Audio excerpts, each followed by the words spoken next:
இவ்வளவு மகிமை பொருந்தின தெய்வத்தை, மகா பெரிய தேவனை, உயர்ந்தவரும் உன்னதமானவரும் மகா பரிசுத்த ஸ்தலத்தில் வாசம் பண்ணுகிறவரும் சேரக்கூடாத ஒளியில் இருக்கிறவருமான அந்த தெய்வத்தை ஆராதிக்கிறதுக்கு இந்த தூசி போன்ற புழுக்கள் போன்றிருக்கிற நமக்கு வாய்ப்பளிக்கிற, நமக்கு கிருபை கொடுக்கிற, நம்முடைய வாயை திறந்து அவரை ஆராதிக்க செய்கிற அந்த மகத்துவமான வல்லமை பொருந்தின கிருபை நிறைந்த நல்ல தெய்வத்தின் சமூகத்தில் சபை கூடி வருக அவர் பாராட்டுகிற தயவும் கிருபையும் எண்ணி நாம் நல்ல ஆண்டவருக்கு ஸ்தோத்திரம் செய்வோம்.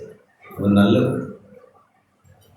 ஒருவருக்கும் கிடைக்காத சிலாக்கிய பாக்கியங்களை பெற்ற பாக்கியம் உள்ள ஜனம்.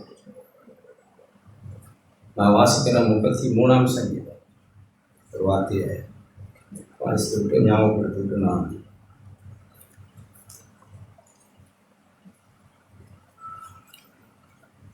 ஒருவேளை நாம் நம்மை அறியாமல் இருக்கலாம். தெய்வம் நம்மை நல்லா அறிந்திருக்கிறார்.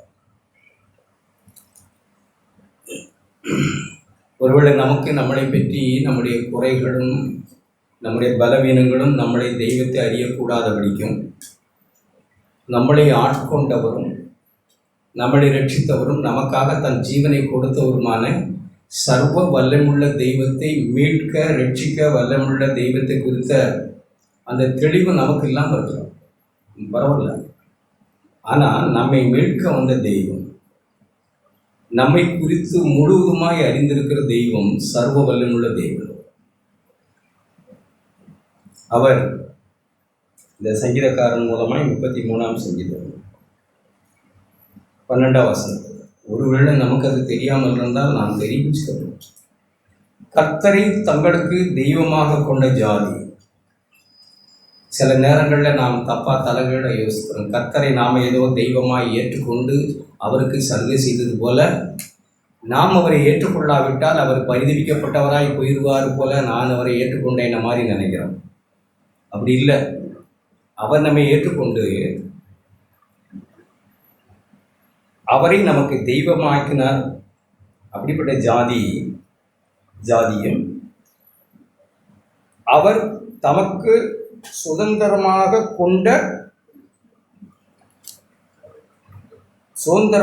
தெரிந்து கொண்ட ஜனமும் பாக்கியமுள்ள ஜனம். நாம் அப்படி நம்மளை விளங்கிக்கணும். ஒரு பாக்கியம் பெற்ற கிருபை பெற்ற மகன் மகள் தான். சும்மா ஏதோ ஒரு நேர போக்குக்காக நான் ஆண்டவரை தொழுது கொள்ளுகிறோன்னு இல்லை. வானத்திலும் பூவிலும் எனக்கு சகல அதிகாரம் கொடுக்கப்பட்டிருக்கிறது. பயப்படாதீங்க, கவலைப்படாதீங்க. நான் இருக்கிற இடத்துல நீங்களும் இருக்கும்படிக்கு நான் உங்களை அழைத்து கொண்டு போவேன் என்று சொன்ன சர்வ வல்லமுள்ள தெய்வத்தினுடைய பிள்ளைகள் நான், பாக்கியமுள்ள ஜனம். ஆமென். அந்த சிந்தையோடு கூட பிலிப்பியர் புஸ்தகம் 1ஆம் அதிகாரம் அப்படி தொடர்ந்து நாம் சில வார்த்தைகளை நாம் வாசிக்கலாம். எத்தனை முறை நான் திரும்ப வாசிக்கிறேன். இந்த காலையில் நேற்று நான் ஆழமாக உணர்த்தப்பட்டேன். அப்படித்தான் நான் யோசிக்கிறேன். பிலிப்பியர் 1ஆம் அதிகாரம் உங்களில் 5ஆம் வசனம், உங்களில் நற்கிரியை தொடங்கினவர் அதை இயேசு கிறிஸ்துவின் நாள் பரியந்தும் முடிய நடத்தி வருவார் என்று நம்பி தேவனை ஸ்தோத்திரிக்கிறேன். 6ஆம் வசனத்தில் நினைக்கிற பொழுதெல்லாம் அப்போஸ்தலன் பவுல் ஜெயிலிருந்து எழுதுகிறார். உங்களை நினைக்கிற பொழுதெல்லாம் நான் தேவனை ஸ்தோத்திரிக்கிறேன். ஏன் அப்படின்னா, உங்களில் ஒரு நற்கிரியை தேவன் தொடங்கியிருக்கிறார்ல, விசுவாசத்தை துவக்கி இருக்கிறார்ல, இரட்சிப்பை கொடுத்திருக்கிறார்ல, நம்மளை விசுவாசத்தை துவக்கி இருக்கிறார்ல, மனம் திரும்புதலை நம்மளை ஆரம்பித்தார்களோ அந்த தேவன் அதை ஆண்டவர் வருகிற வரைக்கும், மீண்டும் அவர் வரப்போகிறார், அவர் வருகிற வரைக்கும் அதை பத்திரமாய் பாதுகாத்து என்ன எழுதியிருக்கு? நற்கிரியை உங்களில் தொடங்கினவர் அதை இயேசு கிறிஸ்து வரப்போகிறார், மீண்டும் அவர் வருகிற வரைக்கும் அதை பத்திரமாய் பாதுகாப்பாய் பாதுகாத்து அவர் வருகிற வரைக்கும் கிறிஸ்துவின் நாள் பரியந்தம் முடிய, அந்த நாள் நிறைவேறும் அல்லது அந்த நாள் முடிகிற வரைக்கும் செம்மையாய் நடத்தி கொண்டு வருவார், கொண்டு நிறைவேற்றுவார் என்று நான் நம்பி உங்களை நினைக்கிற போதெல்லாம் தேவனை ஸ்தோத்திரிக்கிறேன். நீங்கள் ஏதோ அறகுறையா நீங்களே தடுமாறி வந்து சேருங்க, ஏதோ விசுவாசத்தை கொடுத்துட்டே இனிமே உங்க பாடு, ரட்சிப்பை கொடுத்துட்டே இனிமே உங்க பாடு அப்படின்னு இல்லை. நம்ம கேட்டோம்ல, நம்மளை பாதுகாக்கிறத தவிர அவருக்கு வேற எந்த வேலையும் இல்லை. நம்முடைய ஜனத்தை யாரெல்லாம் மீட்கப்பட்டவர்களோ, மறுபடியும் பிறந்த இயேசுவே நீர் ஆண்டவர், நீர் இரட்சகர், என் பாவங்களுக்காய் மரித்தவர், நான் நீசன், நான் பாவி, நான் சத்துரு, நான் பகையாளி, உம்மை நான் விரும்பாதவன், உம்மை நான் ஏற்றுக்கொள்ளாதவன், உம்மை தேடாதவன், உம்மை நான் நினைக்காதவன், இப்படி எல்லாம் தான் வேதத்தில் எழுதியிருக்கு. நாம் சத்துருக்கள், நாம் பாவிகள், அவரை நாம தேடலை, அவரை நாம நினைக்கல, அவரை நாம விரும்பல, அவரை நாம் புறக்கணித்தவர்கள், அவரை பகைத்தவர்கள், வெறுத்தவர்கள். ஆனா தேவனும், தீத்துவின் புஸ்தகம்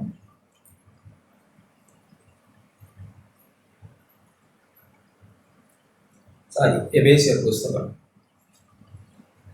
நாம் நம்மை ஆழமாய் விளங்கி கொண்டு கர்த்தருடைய ஆழமான தயவை நாம் புரிந்தோம்னா நமக்கு சுணக்கமே இல்லைங்க.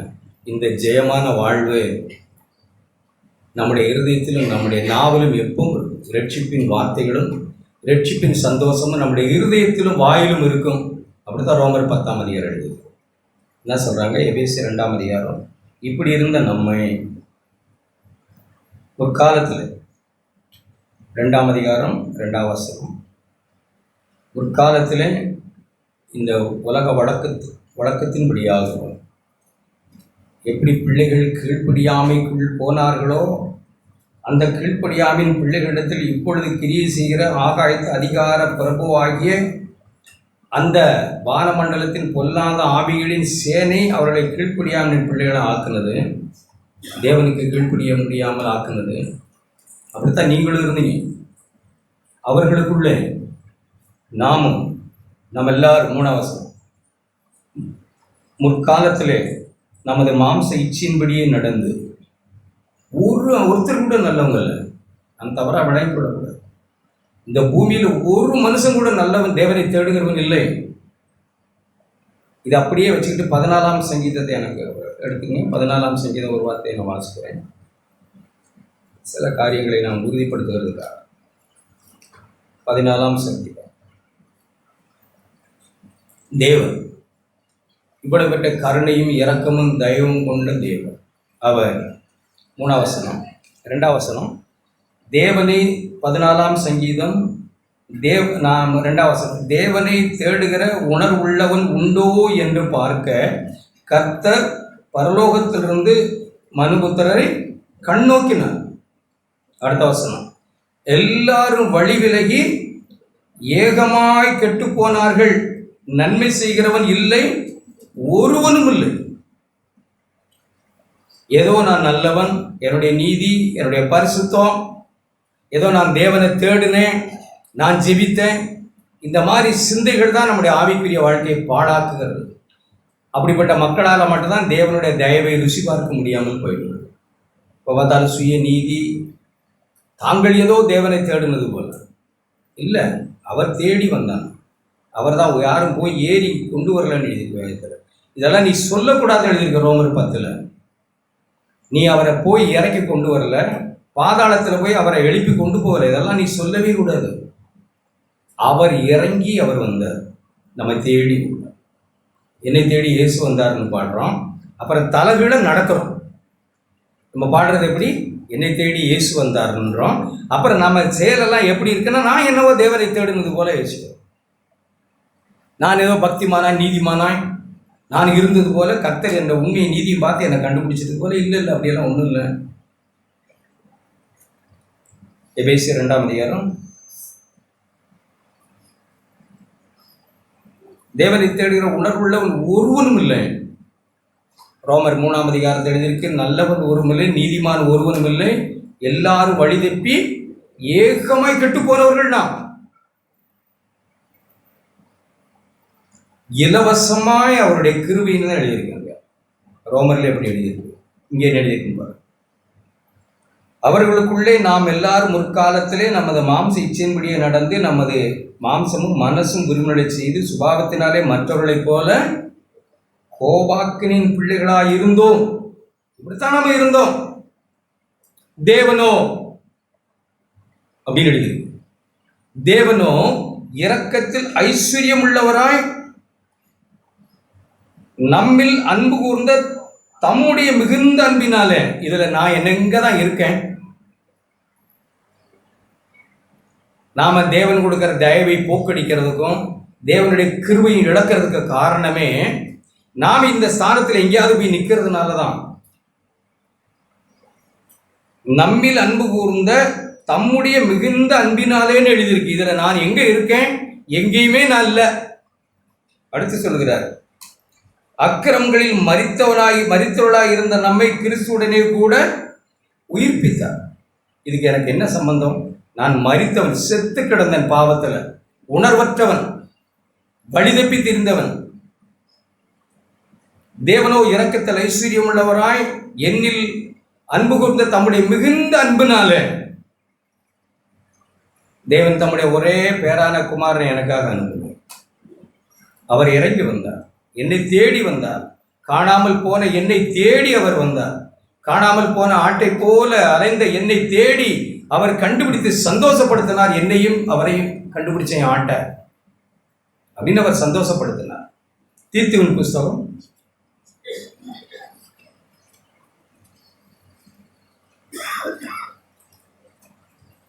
3ஆம் அதிகாரம்.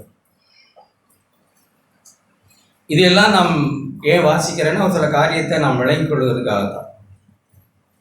ஒரு சிலர் நமக்கு வரும் கிருபையை இழக்கிறோம், தேவ தயவை வீணாக்குறோம்.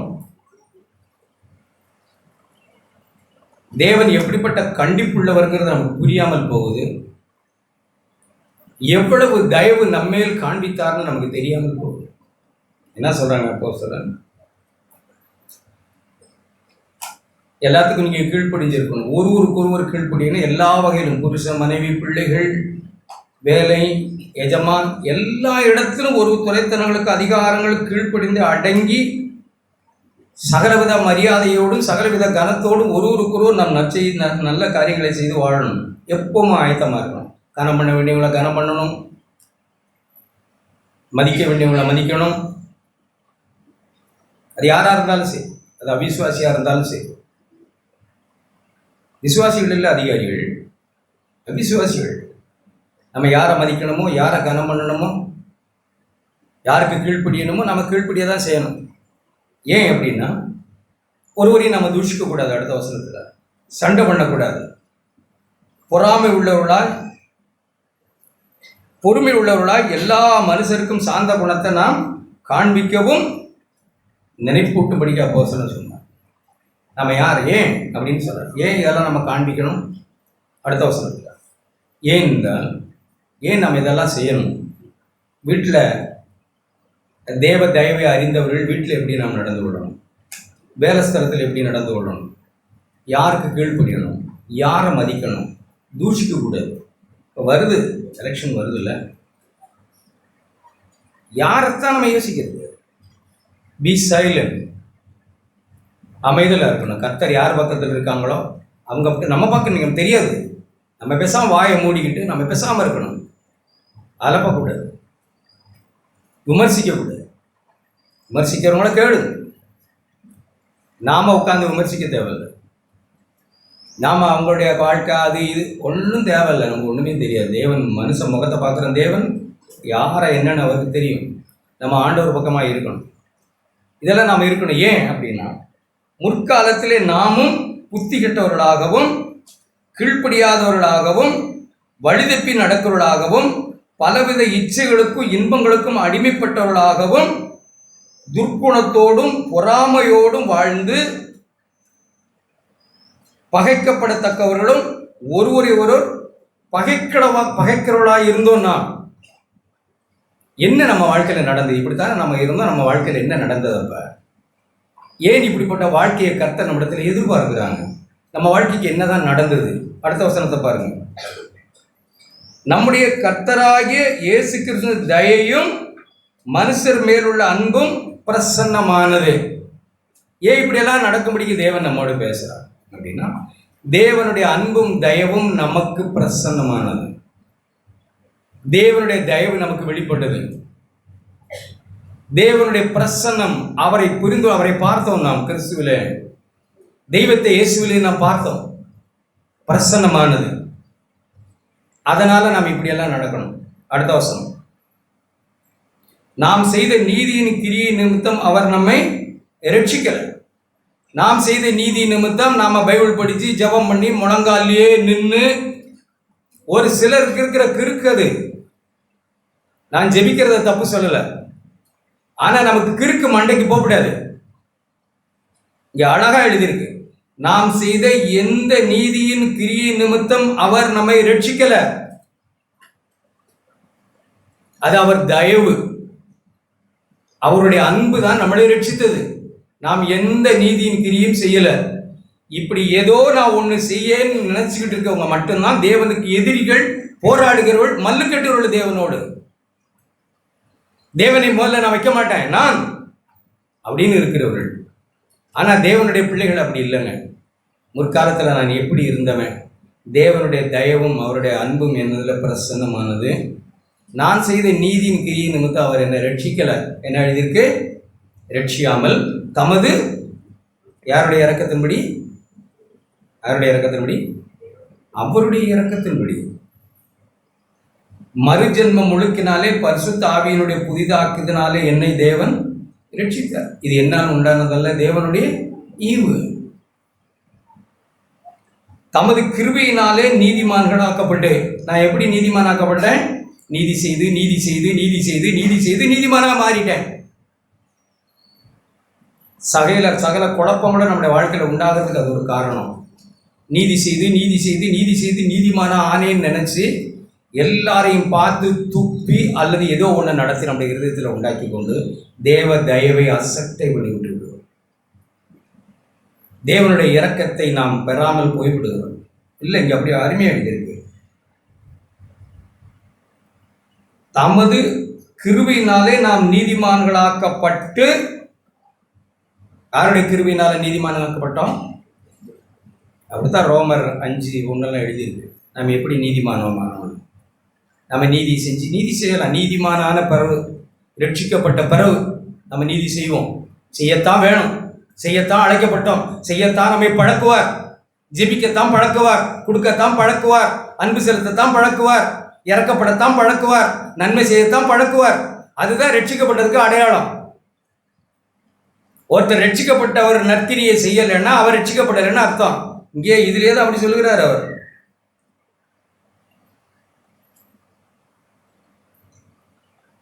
தமது கிருபையினாலே நீதிமான்களாக்கப்பட்டு நித்திய ஜீவன் உண்டாகும் என்கிற நம்பிக்கையின்படி உரிமை உள்ளவர்களாய் இருக்கத்தக்கதாக தேவன் அப்படி நம்மை செய்திருக்கிறார்.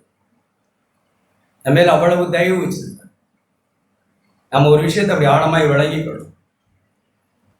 பழைய உடன்படிக்கையை நாம திருப்பணும்னா ரோமர் 11ஆம் அதிகாரம்,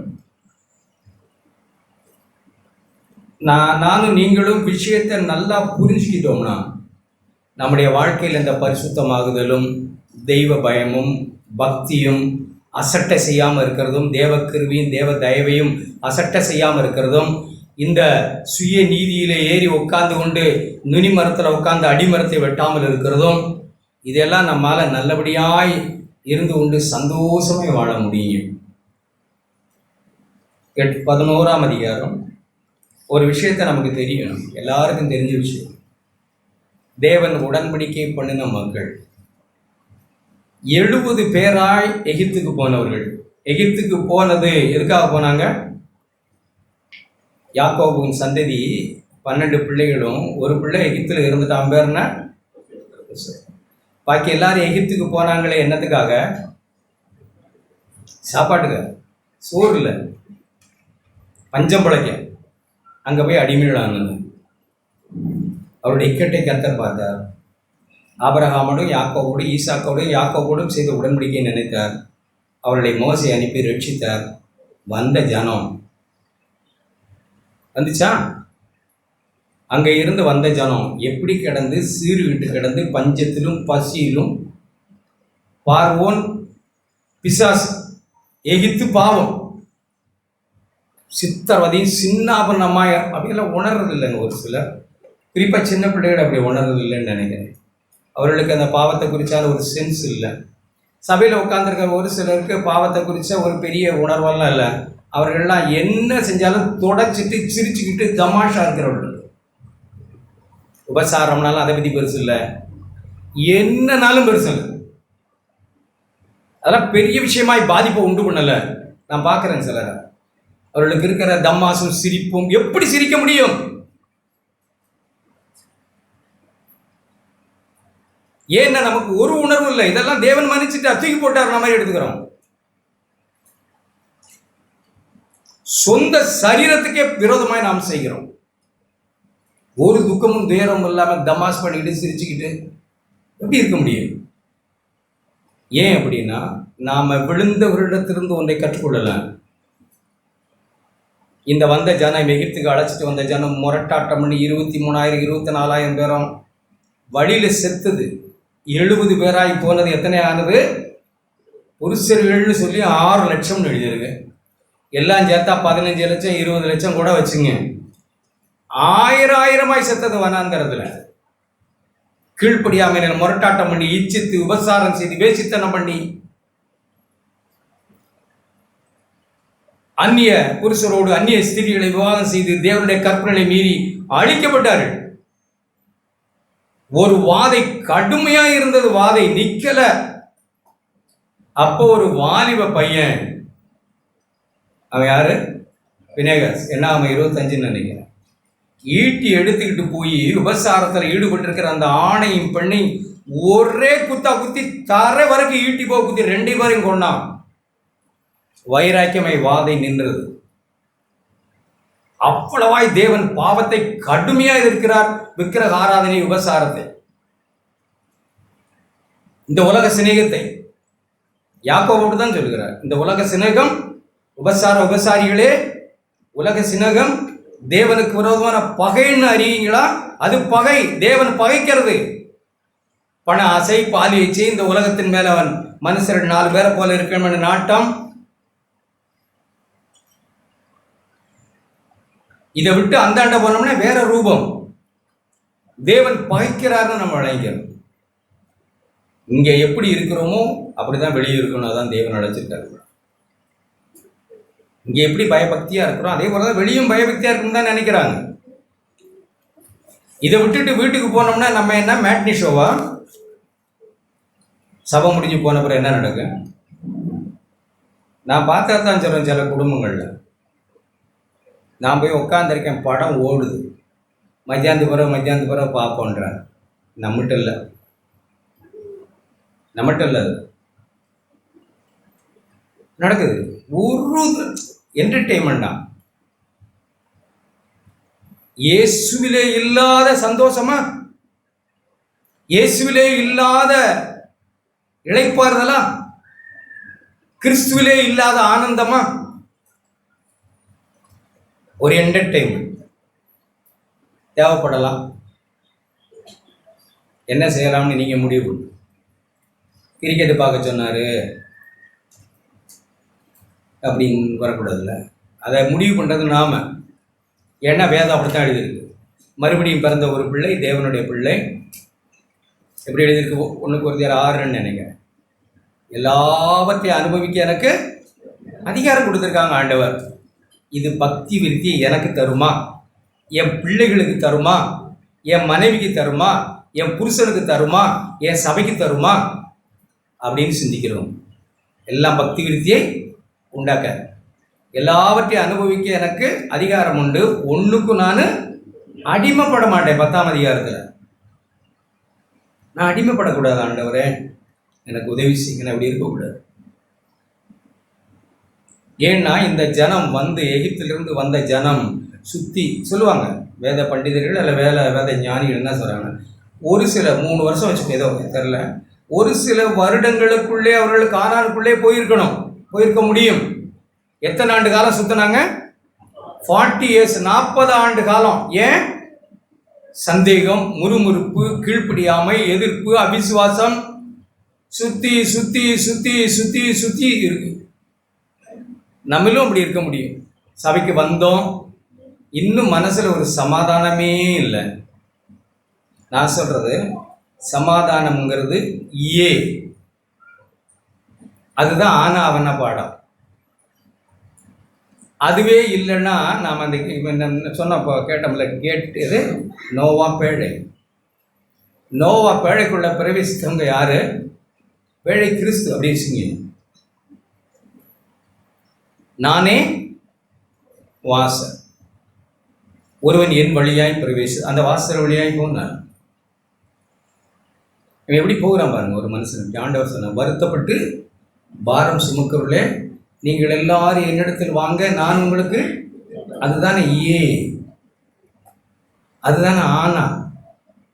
அதுவே நாம் அடையலைன்னா பிழையை பற்றி நம்ம என்ன யோசிச்சிருக்கிறது? எப்படி சமாதானம் பெற்றோம் அப்படின்னு ரோமர் 5ஆம் அதிகாரத்தில் எழுதியிருக்கு. படிச்சிருக்கீங்களா? அப்படி இவ்விதமாய் ரோமர், இதை வச்சுக்கிட்டு நான் வருவோம். நான் இதை முடிச்சேன். முதல் அதிகாரம். தேவனிடத்துல சமாதானம் எப்படி பெற்றோம்? சமாதானம் பெறணுங்க. யாரோடு நமக்கு சமாதானம் இல்லாமல் இருக்கக்கூடாது. தேவனோடு நம்ம சமாதானமாக இருக்கணும். இந்த பாடத்தை இல்லைன்னா அப்புறம் பேழைக்குள்ள இருக்கிறேன், அதெல்லாம் அனாவசியமானது. எப்படி பாருங்க, விசுவாசத்தினாலே நாம் நீதிமான் ஆக்கப்பட்டிருக்கிறபடினால். அப்ப நீதிமான் ஆக்கப்பட்டது எப்படி? பை ஃபெய்த், விசுவாசத்தினால. என்ன விசுவாசத்தினால? என்ன விசுவாசம்? அவர் நம்முடைய பாவங்களுக்காக ஒப்பு கொடுக்கப்பட்டு நாம் நீதிமானாக்கப்படும்படிக்கு எழுப்பப்பட்டும் இருக்கிறார் அப்படின்னு மேலே எழுதியிருக்கிற வசனம், கடைசி 4:25. இவ்விதமாய் அவர் என் பாவங்களுக்காக ஒப்பு கொடுக்கப்பட்டு நான் நீதிமானாக்கப்பட எழுப்பப்பட்டும் இருக்கிறார் என்று இருதயத்தின் ஆழத்தில் தாக்கப்பட்டவனாய், நொறுக்கப்பட்டவனாய், மனம் திரும்பினவனாய், புது சிருஷ்டியாக விரும்பி பாவங்களை விட்டு மனம் திரும்பின ஒருவனாய் தேவனிடத்தில் வந்தால், இவ்விதமாய் நாம் விசுவாசத்தினாலே நீதிமான்கள் ஆக்கப்பட்டிருக்கிறபடினால் நம்முடைய கர்த்தராகிய இயேசு கிறிஸ்து மூலமாய் தேவனிடத்தில் சமாதானம் பெற்றோம். இந்த சமாதானம் நம்முடைய இருதயத்தில் இருக்கணும். தெய்வ சமாதானம். என்ன நடந்தாலும், கேஸ் விலை ஏறுது, பெட்ரோல் கிடைக்கல, எல்லாம் ரைட்டு தான். என்ன செய்ய போகிறோம்? அவருடைய அனுமதி இல்லாமல் தலையில் உள்ள ஒரு முடிவு கூட உள்ளார். அவருக்கு சகலமும் தெரியும்.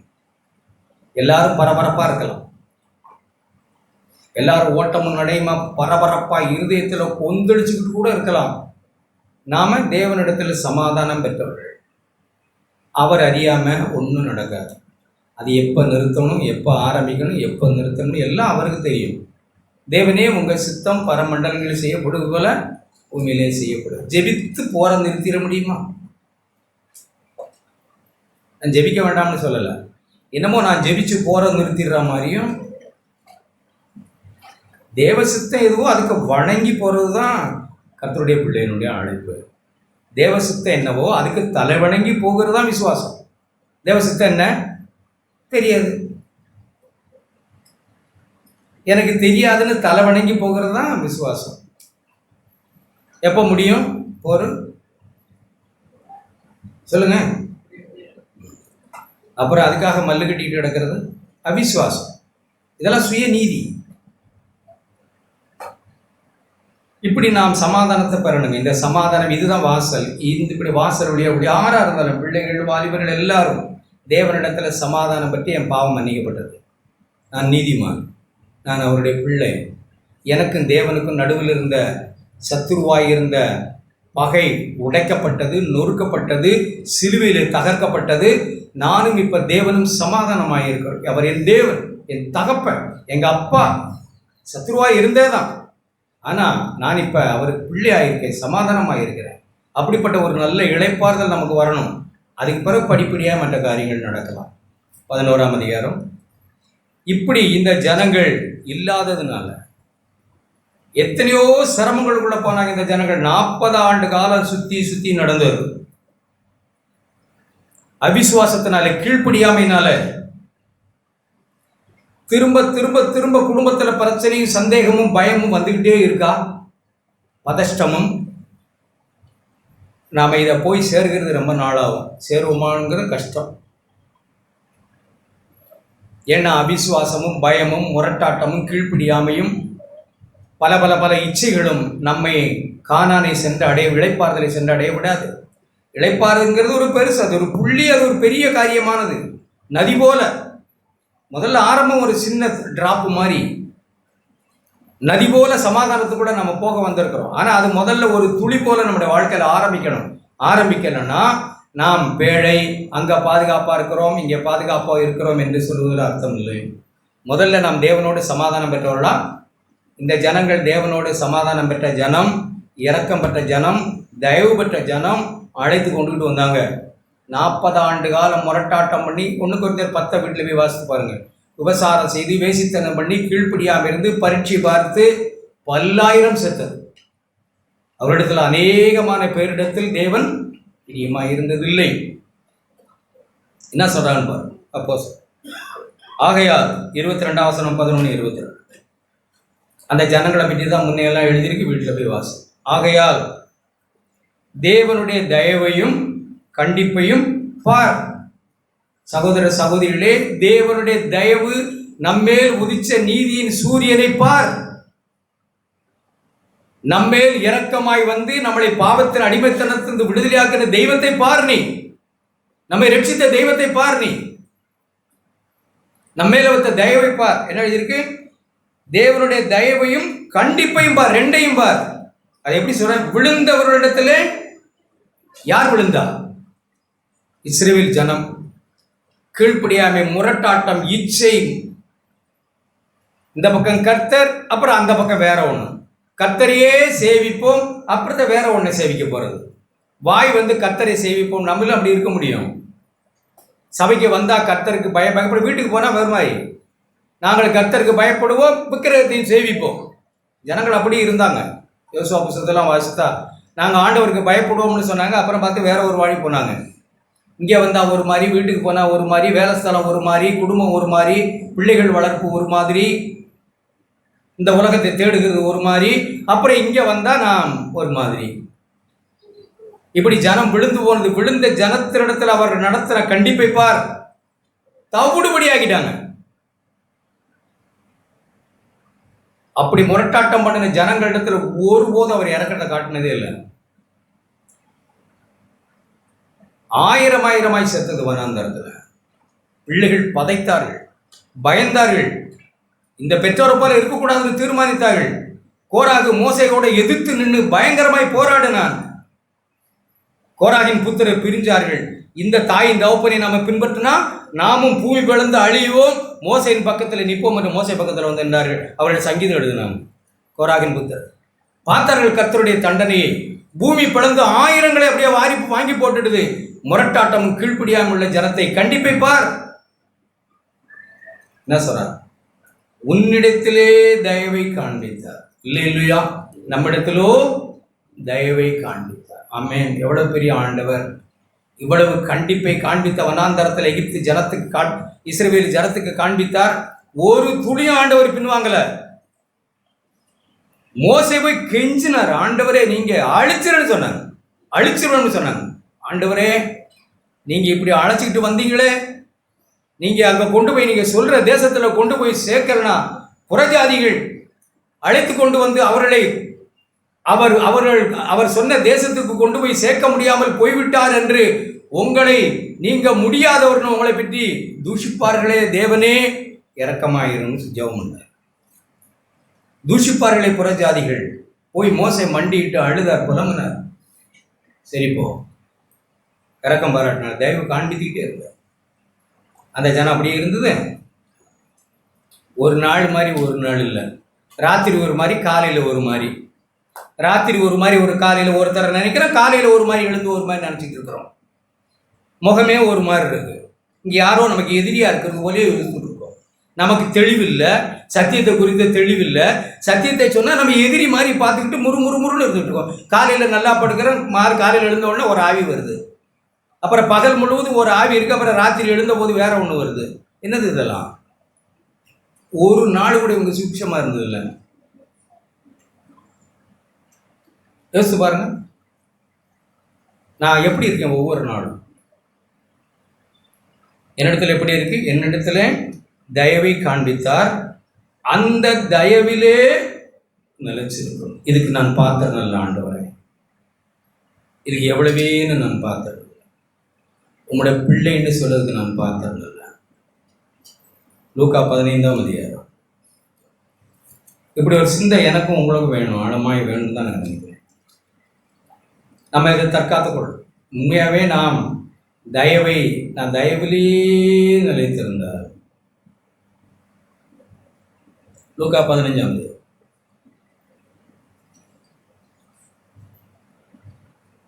21ஆம் வசனம் மட்டும் படிக்கிறேன், நீங்க வீட்டில் போய் பார்க்கலாம் பாருங்க. குமாரன் தகப்பனை நோக்கி, தகப்பனே, நம்ம எல்லாரும் எப்படி சொல்லணும், எப்படி இருக்கணும் சொல்றது இல்லை, சொல்றதெல்லாம் எல்லாம் சொல்லுவோம் அப்படி. ஆனால் இதயம் தான் இப்போ நமக்கு தேவை.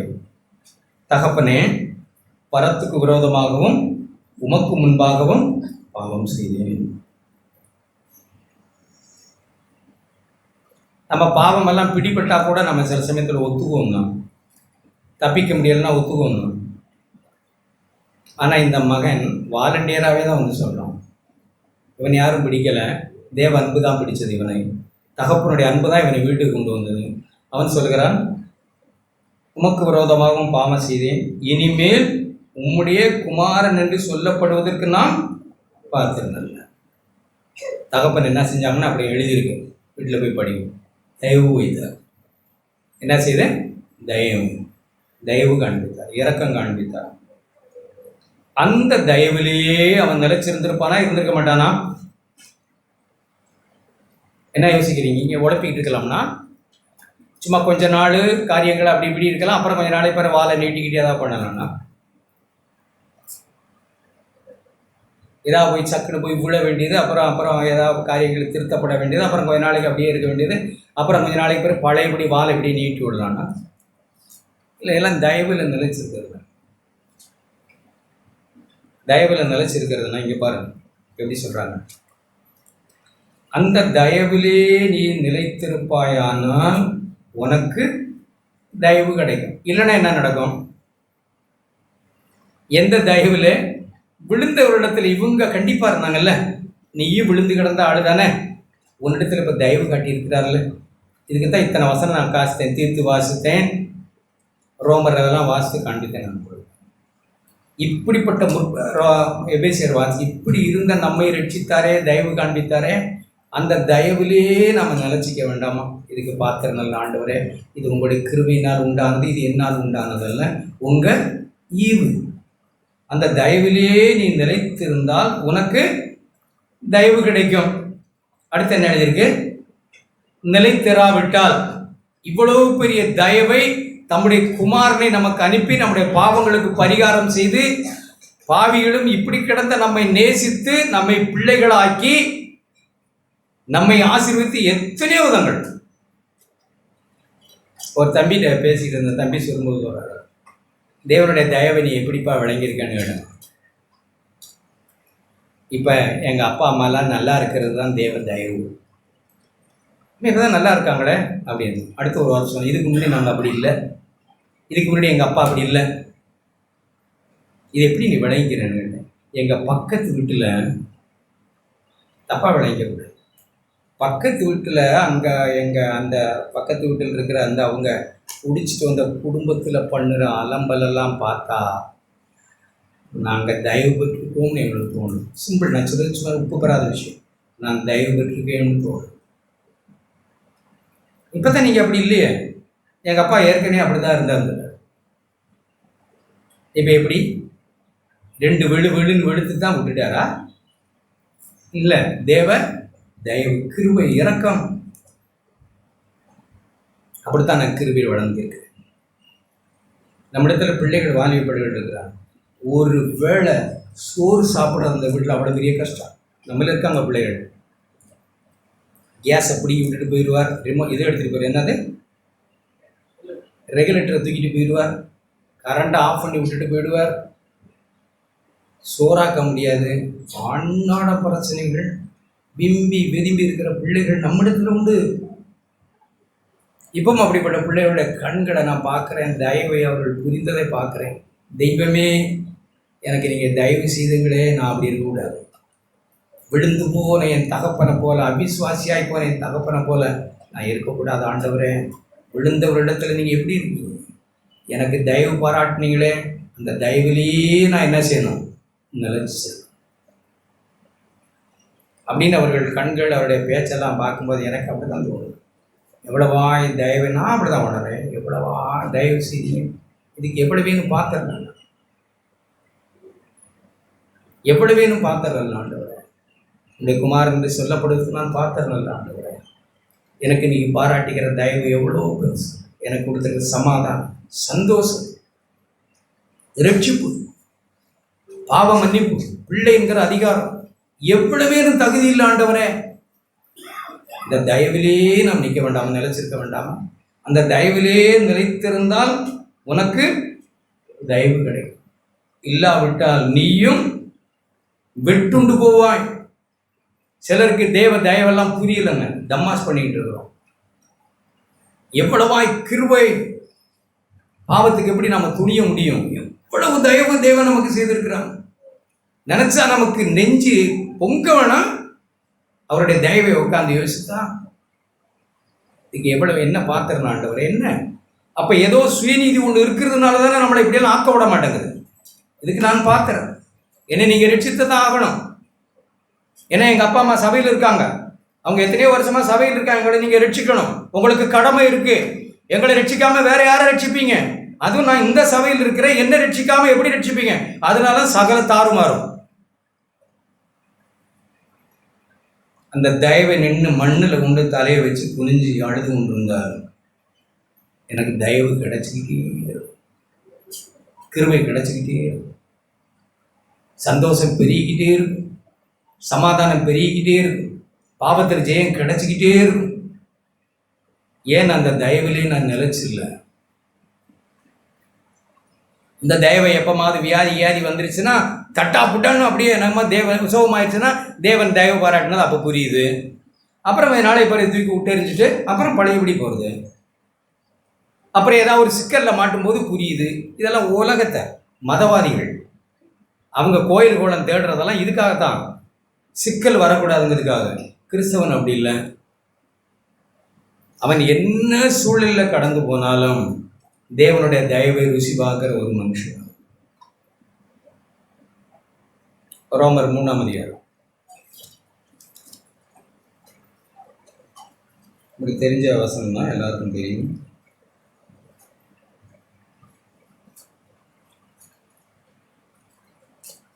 சரியா ஞாபகத்துக்குள்ள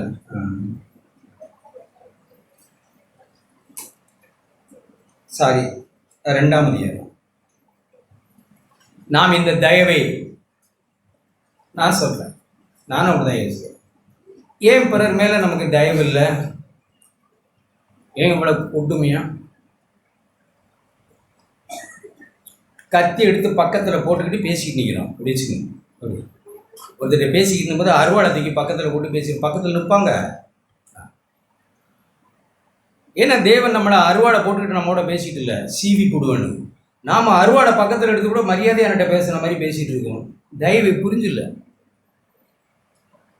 பாவத்தை நாம காம்ப்ரமைஸ் பண்ணிக்கிட்டு இல்லை, அது தேவன் இல்லை, அது பிசாசு.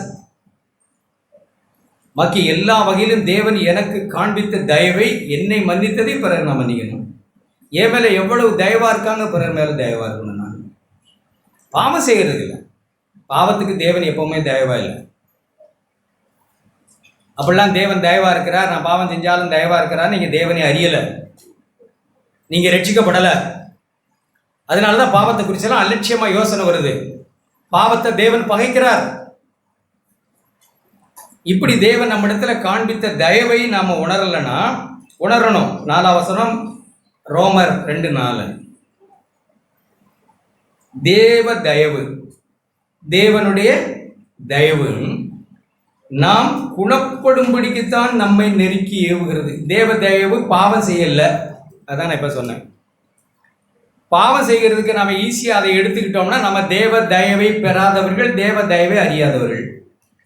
தேவ தயவு நமக்கு என்னதான் உணர்த்துது அப்படின்னா, நம்ம குணப்படத்தான் சொல்லுது. தேவனுடைய தயவு நம்ம மேல எதுக்கு வந்திருக்கு? புரியுதா? தயவுன்னு சொல்ற வார்த்தை புரியுதா? தேவன் தயவாய் நம்ம மேல இரக்கமாய் கிருபையாய் இருக்கிறது எதுக்காக அப்படின்னா, நாம குணப்படும்படிக்கு தான். அப்படி நம்ம குணப்படும்படிக்கு தான் தேவ தயவு நம்ம நெருக்கி ஏவுகிறது என்று அறியாமல்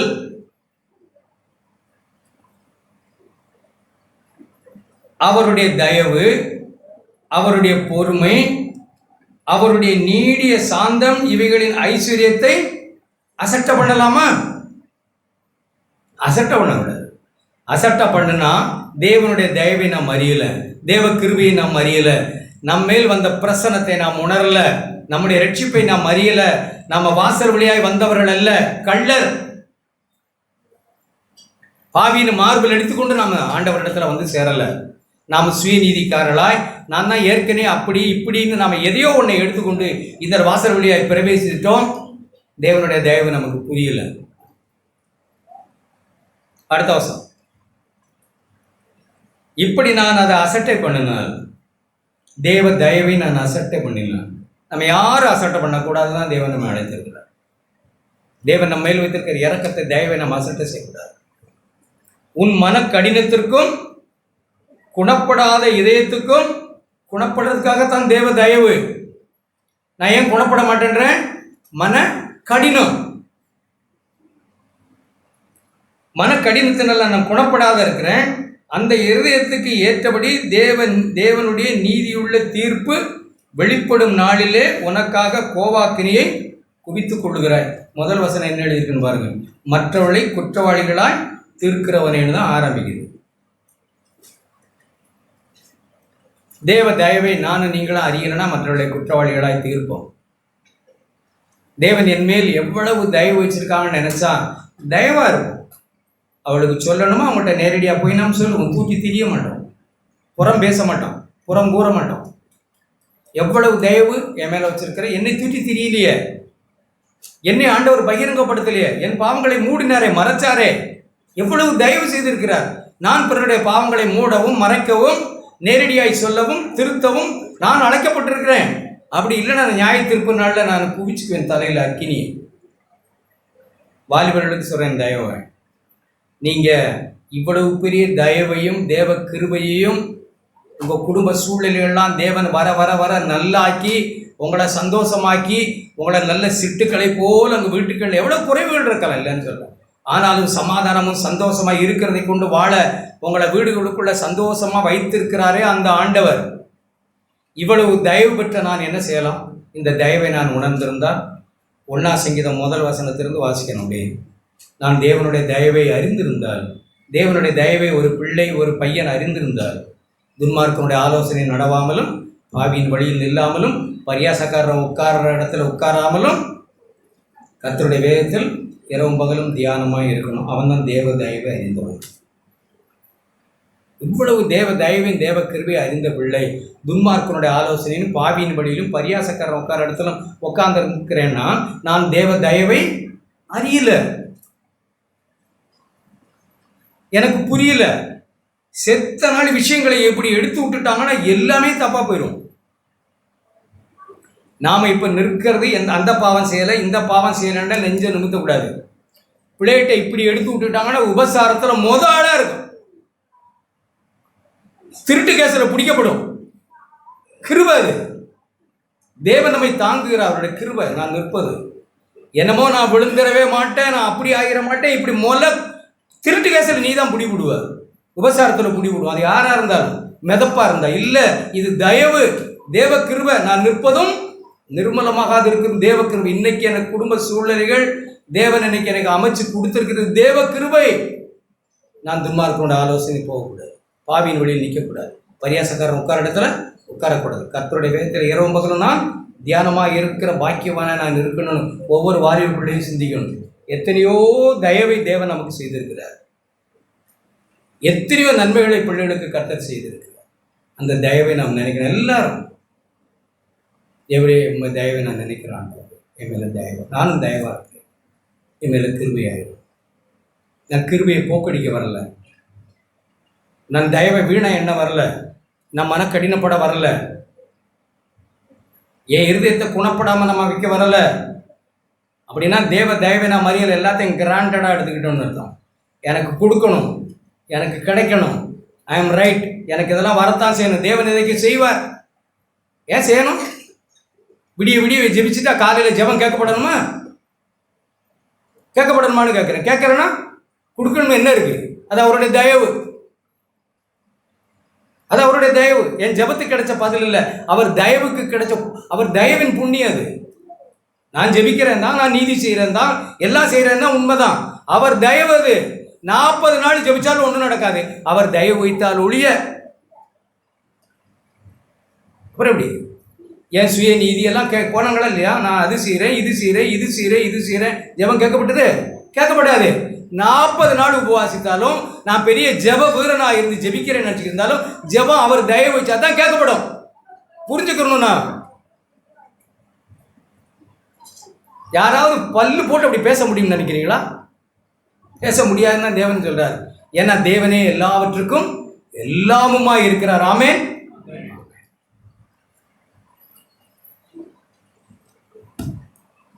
கேட்டார். எல்லா வார்த்தைக்காய் ஆண்டவருக்கு நான் நன்றி சொல்றேன்.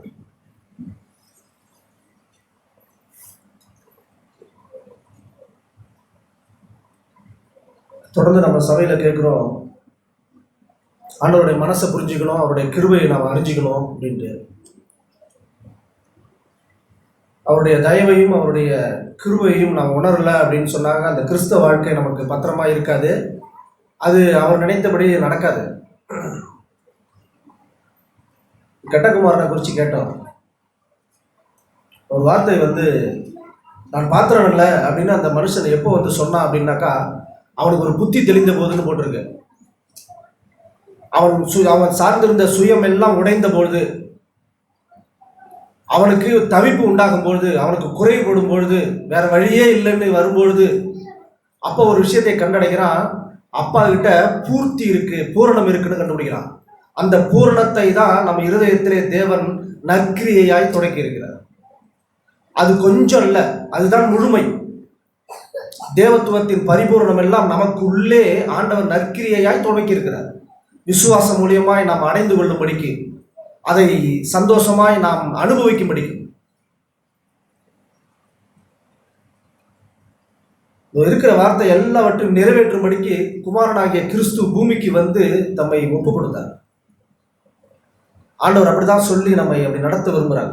அப்படி உணர்ந்த ஒரு மனுஷன் என்ன சொல்லுவான் அப்படின்னா, நான் உண்மை அப்பான்னு கூப்பிடுறதுக்கு தகுதி இல்லாத மனுஷன், இந்த தகுதி என்னால் உண்டானதல்ல, எல்லாத்தையும் தொலைச்சு போட்டவன், கேட்டோம்ல யாருமே இல்லை, எல்லாம் பாவத்தினால் அடைபட்டு எல்லாம் கிடந்தாங்க. தேவன் ஒரு புது வாழ்க்கையை ஆண்டவர் நமக்கு தந்திருக்கிறார். இந்த புது வாழ்க்கையை உணர்ந்த ஒரு மனுஷன் தான் நீரே பாத்திரன்னு சொல்லுவான். அவருடைய கிருபையை உணர்ந்தவனாய், அவருடைய தயவை உணர்ந்தவனாய், நான் அல்ல அப்படின்னு அவருடைய பூரணத்தை நோக்கி ஓடுகிறவனாய் இருக்கும். அப்படிதான் நான் கேட்டுட்டு இருந்தேன். பிலிப்பியர்ல நாம் கேட்டது போல 1ஆம் அதிகாரம் 5ஆம் வசனத்துல, உங்களில் நற்கிரியையை தொடங்கினவர் அதை இயேசு கிறிஸ்துவின் நாள் பரியந்தம் முடிய நடத்துவார் என்று நம்பி, ஒரு நம்பிக்கையான வாழ்க்கை தான் கிறிஸ்தவ வாழ்க்கை.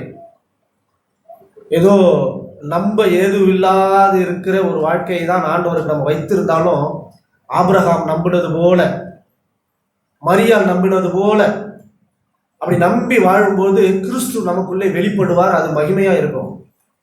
ஆண்டவர் சொல்லிதான் அப்படிதான் நம்ம நடத்துறாங்க.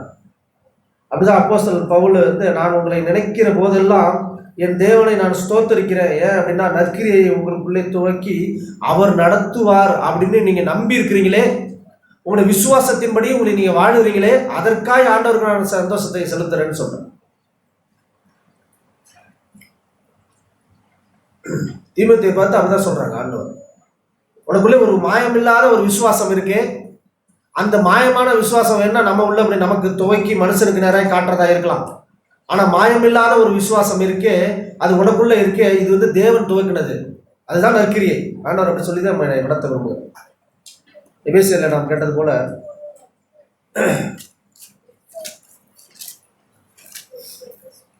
2ஆம் அதிகாரம், எபேசியர் 2ஆம் அதிகாரம். ஒரு கிறிஸ்தவ ஒரு ஒரு ஒரு கிறிஸ்தவனா இருக்கிற ஒரு மனுஷனுக்கு பாதுகாப்பு எது, அவன் பத்திரமா எப்போ இருப்பான் அப்படின்னா இந்த ஒரு வார்த்தை தான். என்ன அப்படின்னு சொன்னாக்கா, 2ஆம் அதிகாரம் 8ஆம் வசனத்துல கேட்டது போல, கிருபையினாலே விசுவாசத்தை கொண்டு ரட்சிக்கப்பட்டீர்கள், இது உங்களால் உண்டாதல்ல, இது தேவனுடைய ஈவு, இது ஆண்டவர் எனக்கு கொடுத்த பிச்சை. அவர் எனக்கு தயவு செய்யறதுக்கு நான் என்ன செஞ்சிருக்கிறேன், முன்னாடி நான் அவர்கிட்ட என்ன கொடுத்துருக்கிறேன், நீங்க எனக்கு செய்யுங்கன்னு சொல்லும்படிக்கு நான் என்ன கொடுத்துருக்கிறேன், ஒன்றும் இல்லை. அவர் எனக்கு காண்பித்த ஈவு, அது தேவனுடைய கிருபை ஈவு. ஏன் அப்படின்னா, ஒரு மனுஷனும் அவர் முன்பாய் பெருமை பாராட்டாதபடிக்கு, நான் தான் இந்த வாழ்க்கைக்கு சொந்தம், இல்லை என்னால் தான் ஒரு பரிசுத்த வாழ்க்கை கிடைச்சிது, இதற்கு நான் ஏதோ ஒரு ஷேர் பண்ணியிருக்கிறேன் அப்படின்னு சொல்லக்கூடாது. அப்படிங்கிறதுக்காக ஆண்டவர் சொல்றார், கிருபையினாலே விசுவாசத்தை கொண்டு ரட்சிக்கப்பட்டீங்க, இது உங்களுடையது இல்லை, இது என்னுடைய ஈவு. இந்த ஈவை நான் தயவுள்ளவனுக்கு, நான் யாருக்கு கொடுக்க நினைக்கிறேனோ அவனுக்கு கொடுக்குறேன்னு சொல்லி கொடுத்து இந்த நாள் வரை நான் நிர்மூலமாகாதபடிக்கு சின்ன கூட்டமாக ஆண்டவர் சேர்த்து சபையை வைத்திருக்கிறார். ஆண்டவர் சொல்றார், யாவன் மேல இரக்கமா இருக்கிற சித்தமா இருக்கணும், அவன் மேல இரக்கமா இருப்பான். ஆண்டவரே அவன் மேல இரக்கமா இல்லைன்னா அது ஏன் இஷ்டம்னு சொல்றாங்க. இந்த கிறிஸ்தவ வாழ்க்கைக்கு கிறிஸ்தன் பொறுப்பு. அப்படிதான் அந்த நற்கிரியை ஆண்டவர் அப்படிதான் நமக்குள்ளே துவக்கியிருக்கு. ஒரு மனுஷனும் பெருமை பாராட்டாதபடிக்கு, இது கிரியையினால் உண்டானதல்ல, ஏதோ செஞ்சு செஞ்சு ஒன்றும் இல்லை, அவர் செஞ்சு முடிச்சதுனால கிடைச்ச பரிசு, நமக்கு கிஃப்ட். அது தகுதி இல்லாத மனுஷனுக்கு கொடுக்கக்கூடிய தேவனுடைய அங்கீகரிப்பு. கிருபையும் இரக்கமும் அப்படிதான் நமக்கு வந்து சேர்ந்துருக்கு. அது நம்மளுடைய வாழ்க்கையை எழுப்பும்படிக்கு காலைதோறும் அது புதுசா இருக்கு. அதனாலதான் நம்ம சபை கூடி வந்திருக்கோம். ஏனெனில் இதில் வாசிக்கிறோம், ஏனெனில் நற்கிரியைகளை செய்வதற்கு நாம் கிறிஸ்து இயேசுவுக்குள் சிருஷ்டிக்கப்பட்டு தேவனுடைய செய்கைகளாய் இருக்கிறோம், அவைகளில் நாம் நடக்கும்படி அவர் முன்னதாய் அவைகளை ஆயத்தப்படுத்தி இருக்கிறார். ஆயத்தப்படுத்தப்பட்டவர் கிறிஸ்து. அவருக்குள்ளே இருக்கிற நற்கிரியை நமக்குள்ளே அப்படி ஆரம்பித்து நடக்கும்படிக்கு தேவன் அவரை முன்னதாக ஆயத்தப்படுத்தி இருக்கிறார். கிறிஸ்து இயேசுவுக்குள் நாம் சிருஷ்டிக்கப்பட்டிருக்கிறோம், அவருக்குள்ளே நாம் இருக்கிறோம் பத்திரமா, அவருடைய செய்கையா இருக்கிறோம். நற்கிரியைனா ஏதோ என்னால உண்டானதல்ல, இது மனுஷனுக்குள்ளதல்ல, இது தேவனுடைய கிருபை, அவருக்குள்ள அந்த பரிபூர்ணம், தெய்வம், அந்த தேவத்துவம் அதுதான் நமக்குள்ள வந்திருக்கு. அந்த காரியத்தை அப்படி நாம் நிறைவேற்றும்படிக்கு அவர் முன்னதாய் நம்ம இவங்க செஞ்சு முடிச்சிருக்கிறாங்கன்னு அங்கே சொல்லி நம்ம நடத்துறாங்க.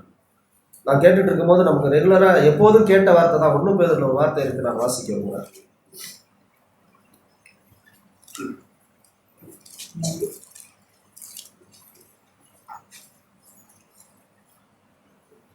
1 பேதுரு 2ஆம் அதிகாரம் 2ஆம் அதிகாரத்துல ஃபர்ஸ்ட் ஆரம்பிக்க போட்டு எப்படி ஒரு வார்த்தை போட்டிருக்கு அப்படின்னா, இப்படி இருக்க கர்த்தர் தயவுள்ளவர் என்பதை நீங்கள் ருசித்து பார்த்தது உண்டானால், வார்த்தை ஆண்டவர் தயவு உள்ளவர் அப்படின்னு நீங்க ருசிச்சு பார்த்துருக்கிறீங்களா? உங்களுக்கு அந்த டேஸ்ட் தெரியுமான்னு கேட்கிறாருங்க அப்போஸ்தலர். பேதுரு என்ன பேசுறாருன்னா, கர்த்தர் தயவுள்ளவர் அப்படிங்கிறத நீங்க அனுபவிச்சிருக்கிறீங்களா அப்படின்னு கேட்டு ஆரம்பிச்சு ஒரு சில வார்த்தைகளை பேசிட்டே வர்றாரு. அதுலேருந்து 9ஆம் வசனத்திலேருந்து நான் படிக்க விரும்புகிறேன். நீங்களோ உங்களை அந்தகாரத்தில் இருந்து தம்முடைய ஆச்சரியமான ஒளிவினிடத்திற்கு வரவழைத்தவருடைய புண்ணியங்களை அறிவிக்கும்படி அவர் நம்மை வரவழைச்சிருக்கிறார்.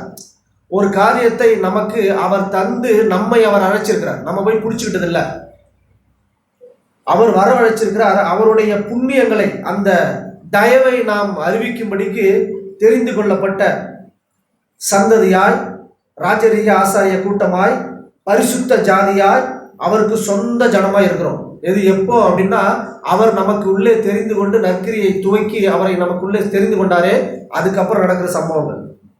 முன்னே நீங்கள் தேவனுடைய ஜனங்களாய் இருக்கவில்லை, இப்பொழுது அவருடைய ஜனங்களாய் இருக்கிறீர்கள். முன்னே நீங்கள் இரக்கம் பெறாதவர்களாய் இருந்தீர்கள், இப்பொழுது இரக்கம் பெற்றவர்களாக இருக்கிறீர்கள். தேவனிடத்தில் ஒரு இரக்கம் பெற்ற ஜனங்கள் தான் அவரை தேடி வந்திருக்கு. அப்படிதான் ஆண்டவர் அப்படி அழைச்சிருக்கிறார். பிரியமானவர்களே, அந்த இரக்கம் உங்களை என்ன செய்யணும், அவர் காண்பித்த இரக்கம் நான் கேட்டது போல அதை அப்படியே ஏதோ அனுபவிச்சுட்டு அப்படியே விட்டுட்டு போறதுக்கான இல்லை. பிரியமானவர்களே, அந்நியர்களும் பரதேசிகளுமாய் இருக்கிற நீங்கள் ஆத்மாவுக்கு விரோதமாய் போர் செய்கிற மாம்ச இச்சைகளை விட்டு விலகி, ஒரு புத்தி நமக்கு தெரியணும். ஒரு மாம்ச இச்சையிலே நம்ம வேலை அப்படி, அதுதான் நம்மளுடைய சுயம் அப்படிதான் படைக்கப்பட்டிருக்கு. ஆனால் நற்கிரியை நமக்குள்ளே கிறிஸ்து இயேசு விசுவாசத்தை துவக்கி நம்ம இருதயத்தை மாற்றி இருக்கிறாரே, புது உடன்படிக்கை கிறிஸ்துவராய் நமக்குள்ளே கிறிஸ்து வந்து தங்கி இருக்கிறாரு அப்படின்னா நம்மளுக்கு மாம்ச இச்சை எல்லாத்தையும் விட்டு ஒழிச்சிடணும்னு சொல்றாங்க. அதை இச்சைகளை விட்டு விலகி புறஜாதியர் உங்களை அக்கிரமக்காரர் என்று விரோதமாய் பேசும் விஷயத்தில் என்ன பேசுறாங்கன்னா, அவங்களோட தான் நம்ம வாழ்ந்துட்டு இருக்கிறோம், பாவத்தை எல்லாத்தையும் அள்ளி குடிச்சிட்டு இருந்தோம். கேட்டா என்ன சொல்ல, மனசாட்சிக்கு விரோதமா நான் ஒன்றும் செய்யல சார், அவ்வளவுதான் அதிகபட்சம் அவங்க சொல்ற வார்த்தை. ஆனால் தேவனுக்கு பயந்து நம்ம செய்யறோமா செய்யலையாங்கிறதா நற்கிரியை நமக்கு ஒன்று சொல்லிக் கொடுக்க விரும்புது. அது அந்த நீதியை காட்டிலும் பெருசா இருக்கு. அப்படி அந்த விஷயத்திலே நீங்கள் உங்கள் நற்கிரியைகளை கண்டு அவற்றின் நிமித்தம் சந்திப்பு நாளிலே தேவனை மகிமைப்படுத்தும்படிக்கு நீங்கள் அவருக்குள்ளே நல் நடக்கை உள்ளவர்களாய் நடந்து கொள்ளுங்கள் என்று உங்களுக்கு புத்தி சொல்லுகிறேன். பேதுரு நமக்கு ஒரு புத்தி சொல்றாரு. என்ன சொல்றாருன்னா, சந்திப்பு நாளிலே உங்களை நற்கிரியைகளை கண்டு புறஜாதியர்கள் தேவனை மகிமைப்படுத்தும்படிக்கு நீங்க ஒரு வாழ்க்கை வாழுங்க. அந்த நற்கிரியை என்ன அப்படின்னா, ஆண்டவர் எனக்கு போதுங்கிறது தான். ஏதோ பணத்தினால் ஒன்று வாழ்ந்து சந்தோஷப்படுத்துறது ஒரு மனுஷனுக்கு புறஜாதியருக்கு ஒரு சாட்சியா இருக்க முடியாது. விசுவாச வாழ்க்கை மாத்திரம்தான் சாட்சியா இருக்குமே தவிர வேற எது கொடுத்தும் சாட்சியா நிறுத்தலாம் முடியாது. அப்படிதான் ஆண்டவர் சொல்லி நம்ம தொடர்ந்து நடத்த விரும்புகிறார். ஒரு வார்த்தை பார்த்தீங்கன்னா, யாக்கோபு 3ஆம் அதிகாரம். இதுல இந்த 2 ஞானத்தை குறித்து போட்டிருக்கு. நான் இப்ப பேசும்போது எனக்கு அந்த காரியத்தை ஆண்டவர் அப்படி ஞாபகப்படுத்துறாங்க. என்ன போட்டிருக்குன்னா, யாக்கோபு 3ஆம் அதிகாரம் 14ஆம் வசனத்துல, உங்கள் இருதயத்திலே கசப்பான வைராக்கியத்தையும் விரோதத்தையும் வைத்தீர்களானால் நீங்கள் பெருமை பாராட்டாதீர்கள், சத்தியத்திற்கு விரோதமாய் பொய் சொல்லாமல் இருங்கள். ஒரு காரியம் உங்க இருதயத்திலே கசப்பானது ஒன்று வச்சுக்கிட்டு வைராக்கியமும் கோபமும் அப்படியே ஒரு மாரியமா இருந்துக்கிட்டு அப்படியே நீங்க பெருமையா இருக்காதீங்க, அது தேவனுடைய ஞானம் அல்ல அப்படின்னு அடுத்த வசனத்துல அப்படி சொல்றாங்க.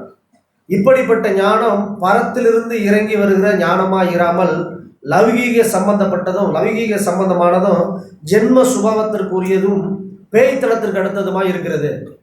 அப்படி நீங்களே வாழ்ந்து ஒரு காரியத்தை அப்படி இதுதான் கிறிஸ்தவ வாழ்க்கை போல அப்படி வாழுறது, அப்படி கசப்பான இருதயத்திலே ஒன்று கசப்பை மறைச்சி வச்சுக்கிட்டு தேவன் கொடுத்திருக்கிற அந்த நற்கிரியை படி நான் வாழுறேன்னு அனுபவிச்சு வெளியில காட்டுற விஷயத்தை எல்லாமே இது தேவனுடைய ஞானம் அல்ல, இது பேய்த்தனத்திற்கு அடுத்ததா இருக்கு, இது உங்களுக்கு ஒரு காரியத்துக்கு உதவாது அப்படின்னு போட்டுருக்காங்க. வைராக்கியமும் விரோதமும் எங்கே உண்டோ அங்கே கலகமும் துச்செய்தியும் தான் இருக்கும். கலகம் இருந்துகிட்டே இருக்கும், மனசுல ஒரு திருப்தி இருக்காது, ஒரு இளைப்பாறுதல், ஒரு ரெஸ்ட் இருக்காது. ஆண்டவர் பார்த்துக் கொள்வார் அப்படிங்கிற ஒரு திருப்தி இருக்காது. கேட்டோம்ல, ஆண்டவர் அப்படிதான் அழைக்கிறாங்க. ஓ தாகமா இருக்கிறவங்க எல்லாம் இந்த இடத்துல வாங்க, நான் உங்களுக்கு இளைப்பாறுதல் தருவேன், சாந்தமா அமைதியா இருக்கிற என்கிட்ட கத்துக்குங்க, என்னை ஏத்துக்குங்கன்னு சொல்றாங்க ஆண்டவர். அப்படின்னு சொல்லி தான் நம்ம நடத்துறாங்க. பரத்திலிருந்து வருகிற ஞானமோ, பரத்திலிருந்து ஒரு ஞானம் வருது, அதுதான் நமக்குள்ளே துவக்கி இருக்கிற நற்கிரியை.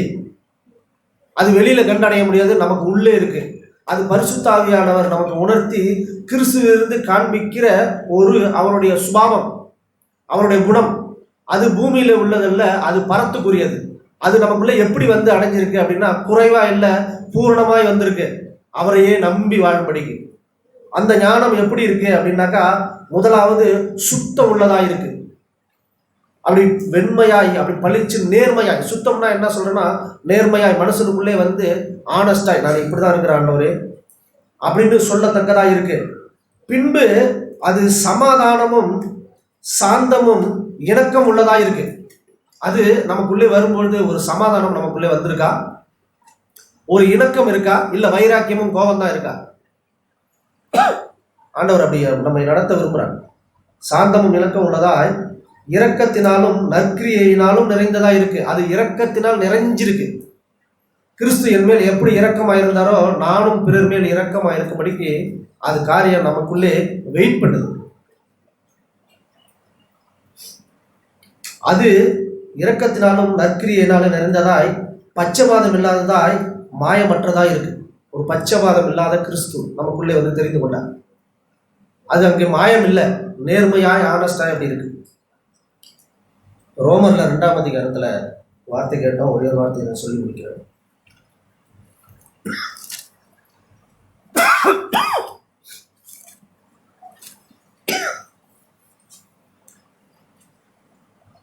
தேவ தயவு நம்மை குணப்படும்படிக்கு தான் ஏவுது.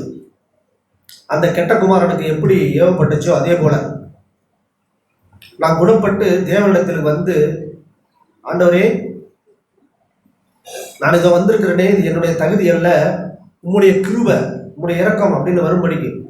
இதில் 7ஆம் வசனத்தில் என்ன போட்டிருக்கு அப்படின்னா, சோர்ந்து போகாமல் ஒரு வார்த்தை போட்டிருக்கு. சோர்ந்து போகாதீங்க, சோர்ந்து போகாமல் நற்கிரிகளை செய்து மகிமையையும் கனத்தையும் அழியாமையும் தேடுகிறவர்களுக்கு நித்திய ஜீவனை அளிப்பன் அப்படின்னு போட்டு.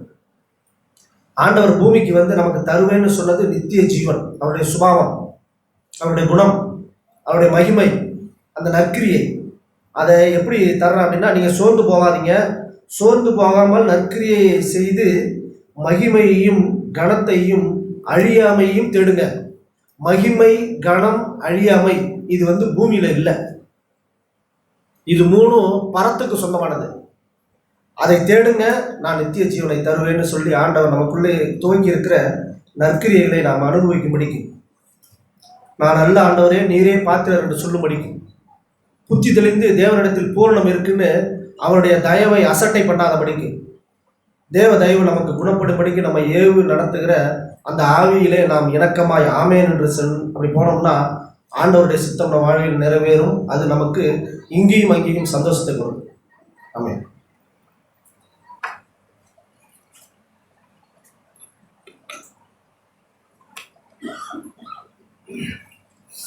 கேட்ட ஆண்டவருடைய எல்லா நல்ல வார்த்தைகளுக்காக நாம் நன்றி செலுத்துகிறேன். நாம் நன்றியோடு இருப்போம்.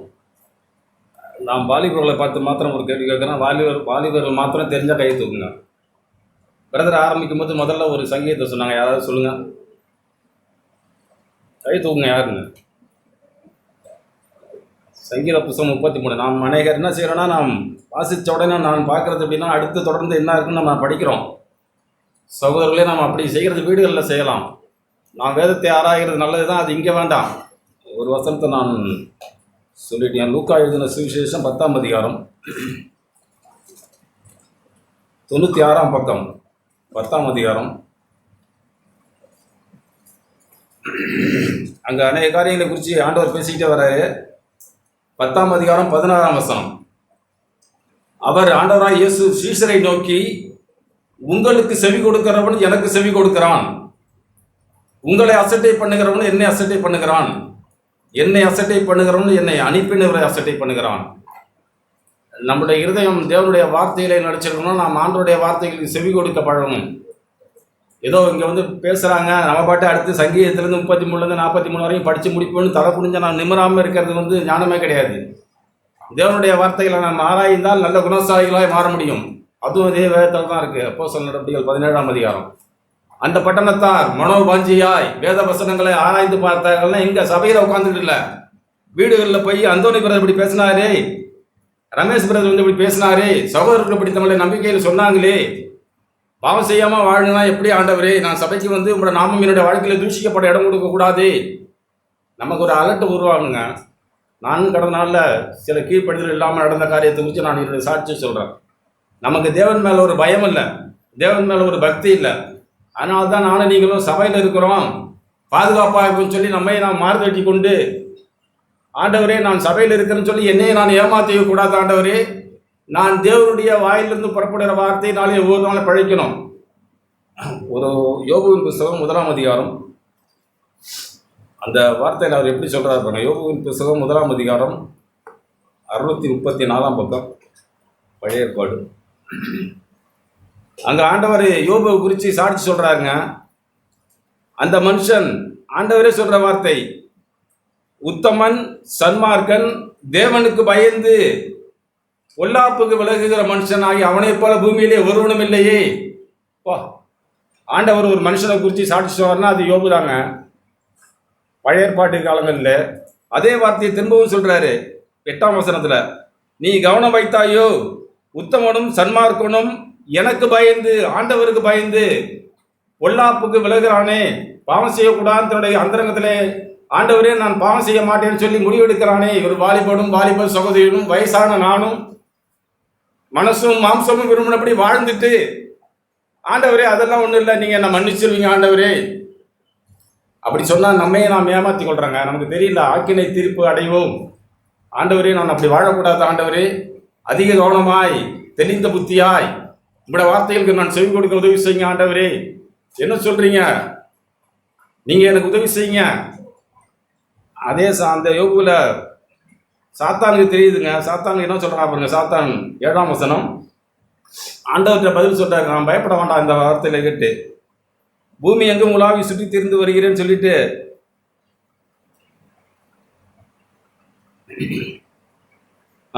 யோபு உனக்கு ஏன் நீ பயந்து வாழ்கிறான்னு சொல்லி அவர் சொல்றா பாருங்க. 10ஆம் வசனம், நீர் அவனையும் அவன் வீட்டையும் அவனுக்கு உண்டான எல்லாவற்றையும் சுற்றி வேலி அடைக்கவில்லையோ.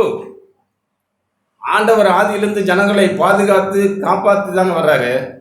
ஜனங்கள் போர் செய்கிற காரியங்களை பார்த்தா பயப்படுவாங்கன்னு சொல்லி ஆண்டவர் தேசத்தை சுற்றி வர பண்ணுகிறார், அழைச்சிட்டு போறாரு.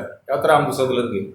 ஜனங்கள் பார்த்து போர் நடந்து சண்டை போட்டுக்கிட்டு கடந்து போனால் ஜனங்களுக்கு பயம் உண்டாயிடும்னு சொல்லி ஆண்டவர் ஜனங்களை பத்திரமா அழைச்சிட்டு போறாரு. ஆனால் அந்த ஜனங்களுக்கு ஆண்டவர் மேலே நம்பிக்கை இல்லை, விசுவாசம் இல்லை. ஆண்டவரை பரீட்சை பார்த்து வெட்கப்பட்டு போனாங்க. ஆண்டவர் அவருக்கு மேலே பிரியமா இல்லைங்க. ஆனால் புதிய பாட்டில் வாழ்கிற நம்மையில் ஆண்டவர் பிரியமா இருக்கணும்னா, ஆண்டவரே நீங்கள் சொல்லுகிற ஒவ்வொரு வார்த்தையும் நான் என்னை கேட்டு அதன்படி நான் கீழ்ப்படி உதவி செய்யுங்க ஆண்டவரே. கேட்கறது மாத்திரமல்ல, நான் அதன்படி செய்யணுமே, நான் வாழணுமே, வாழ விரும்பணுமே, வாழ பிரயாசப்படணுமே. ஆண்டவரே உடைய கண்கள் பூமி எங்கும் உலாவுது ஆண்டவரே. இந்த விஷயத்தில் நான் மதி இல்லாமல் நான் பாட்டு என்னுடைய மனசும் மாம்சமும் மறுபடி வாழ்ந்து நான் பாவத்துக்கு என்னுடைய சரீரத்தை விட்டு போடுறேனே. அப்புறம் உணர்வடைஞ்ச பிறகு ஐயோ நான் பாவம் செஞ்சுட்டேனே ஆண்டவரே என்னை மன்னிங்கன்னு சொல்லி நான் வர்றது, அது நம்முடைய குழந்தைத்தனங்க. ஆண்டவரே நான் சோதிக்கப்படுறேன் ஆண்டவரே, நான் இந்த சோதனையிலிருந்து தப்பித்துக்கொள்ள உங்களுடைய பரிசுத்தாவின் வல்லமை தாரும், உங்களுடைய தயவுப்பட்ட மனுஷன் என்று நான் வாழ உதவி செய்யுங்க. நான் கேட்டது போல சங்கீதம் 33 கேட்டது போல, நான் ஆண்டவரே நான் பாக்கியம் உள்ள மனுஷன், பாக்கியம் உள்ள குடும்பம், பாக்கியம் உள்ள சகோதரன், நான் பாக்கியம் பெற்ற மனுஷன் ஆண்டவரே. ஏதோ என்ன நீங்கள் ஆசீர்வதிச்சு எனக்கு வண்டி இருக்குது, கார் இருக்குது, வசதி வாய்ப்பு இருக்குது, அந்த பாக்கியம் அல்ல. நீர் உண்மை எனக்கு வெளிப்படுத்துகிறீரே. சங்கீத புஸ்தகம் 103ஆம் சங்கீதம்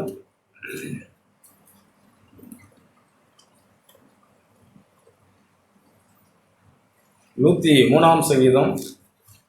அதில் எப்படி ஆண்டவர் சொல்கிறார் பாருங்க. 103ஆம் சங்கீதம்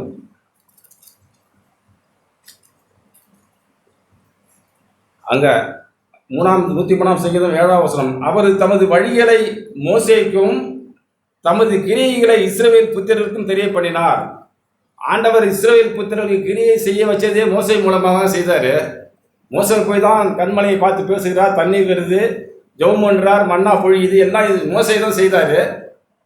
ஆனால் இஸ்ரவேல் ஜனங்கள் அந்த ஆண்டவர் செய்த அந்த அற்புதத்தின் மேலேயும் அடையாளத்தின் மேலேயும் காடமலையும் கரி மேலேயும் மாம்சத்தின் மேலேயும் அவங்க விரும்பி எல்லாவற்றையும் அதை தான் ஆசையாக அனுபவிக்க போகிறாங்க. ஆனால் மோசே என்ன சொல்கிறார், ஆண்டவரே உங்களுடைய உள்ளத்தை எனக்கு காட்டுங்க ஆண்டவரே, இந்த அற்புதம் அடையாளம் இதெல்லாம் ஒன்று வேண்டாம் ஆண்டவரே, நீர் எப்படி இருக்கிறீர், உங்களுடைய சுபாவம் எப்படி இருக்கிறது, நித்திய ஜீவனை அருள் செய்வன்னு சொன்னீங்களா ஆண்டவரே. நான் நித்திய ஜீவனுக்கு பாத்திரமாக இந்த பூமியிலே வாழ்ந்து மறிக்க எனக்கு உதவி செய்யுங்க. நான் ஆண்டவரே இந்த பூமியிலே ஒரே ஒரு வாழ்க்கை கொடுத்துருக்கேன் ஆண்டவரே. நான் நேற்றைய தினம் நான் விழுந்திருந்தா கூட ஆண்டவர் நம்மை மன்னிச்சிருவாருங்க. ஆனால் இனி நான் பாவம் செய்யாமல் வாழ ஆண்டவர் உங்கள் அன்பிலே நான் உங்கள் அன்பை ருசிச்சிட, உங்களுடைய அன்பை நான் ஏற்றுக்கொண்டு மன திருப்தியாய் வாழ உதவி செய்யுங்க. இதெல்லாம் நீங்களும் நானும் தனிப்பட்ட வாழ்க்கையில் நாம் எடுக்க வேண்டிய முடிவு. இங்கே நின்று போதிக்கிற சகோதரர்கள் நம்ம குடும்பத்திலே வந்து நம்ம சுற்றி நின்றுக்கிட்டு நீங்கள் அங்கே போகாதீங்க இங்கே போகாதீங்க அதை செய்யாதீங்கன்னு சொல்ல மாட்டாங்க. ஆண்டவரே நீர் என்னையும் என் வீட்டையும் என்னுடைய எல்லைகளையும் நீர் பாதுகாக்கிறீர், நான் உமக்கு பயந்து வாழ உதவி செய்யுங்க. யோசேப்பின் தேவன் நம்முடைய தேவன், ஆபிரகாமின் தேவன் நம்முடைய தேவன். இயேசு எல்லா சூழ்நிலையும் ஆண்டவரை கேட்டு வாழ்ந்தது போல, பயந்து வாழ்ந்தது போல, நீங்களும் நாங்களும் நம்முடைய வாழ்க்கையில் பாவம் செய்யாமல் வாழ்றதாங்க நாம் சபை கூடி ஆண்டவரை தேடி தயவு பெற்ற ஜனங்கிறது இதுதான். நோவா சொன்னார், நோவா கேட்டோம் நாம் ஆதியாகமத்தில். ஆண்டவர் என்ன சொன்னாரோ அப்படியே தான் நோவா கட்டினார். தனக்கு ஒரு ஞானம் வந்திருக்கு, தன்னுடைய வழிகளின்படி நோவா அந்த ஜன்னலை மாற்றி வைக்கல, படியை மாற்றி வைக்கல, தனக்கு விருப்பமான காரியங்களை நோவா செய்யவே இல்லைங்க. ஆண்டவர் என்ன சொன்னாரோ அப்படியே செய்து முடித்தான். நானும் ஞாயிற்றுக்கிழமை சபைக்கு வந்து சபையிலே போய் வார்த்தையை கேட்டு இந்த வாரம் முழுக்க நான் அப்படியே கீழ்படுகிற உதவி செய்யுங்க ஆண்டவரே. நான் தயவுப்பட்ட மனுஷன், உங்களுடைய அன்பு பிரசன்னமாய் இந்த பூமியிலே என்னை வாழ செய்திருக்குது ஆண்டவரே. நான் வாழ விரும்புகிறேன், எனக்கு உங்களுடைய தூய ஆவியை தாரும், பரிசுத்தாவின் வல்லமையினாலே நிரப்பும். இப்படி நம்ம இருதயத்தில் தவிப்பும் ஆர்வமும் இருந்தால் போதுங்க. சங்கீத புஸ்தகம் 38 அதில் தாவீது எப்படி சொல்றாரு பாருங்க.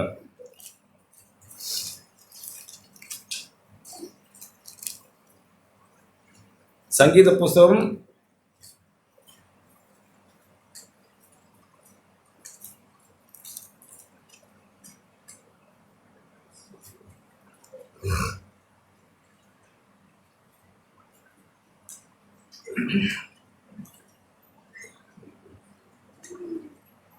'நீரே நம்பிக்கையின் முடிவு' வசனம்.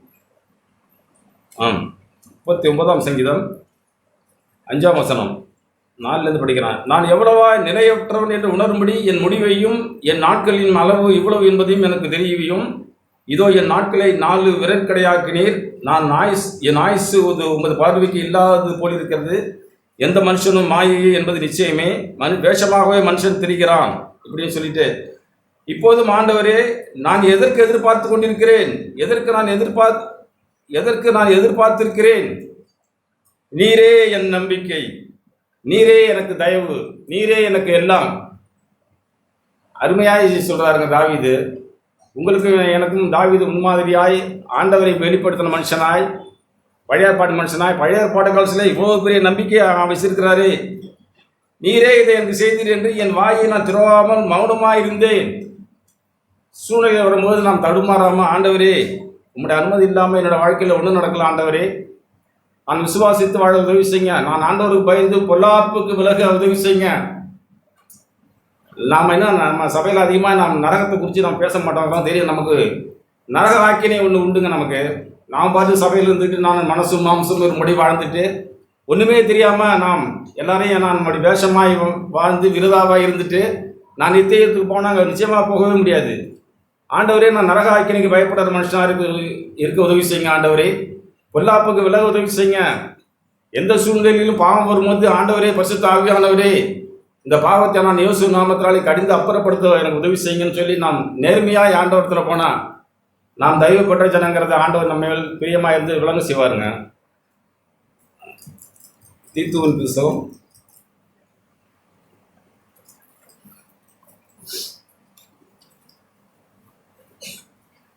2ஆம் அதிகாரம்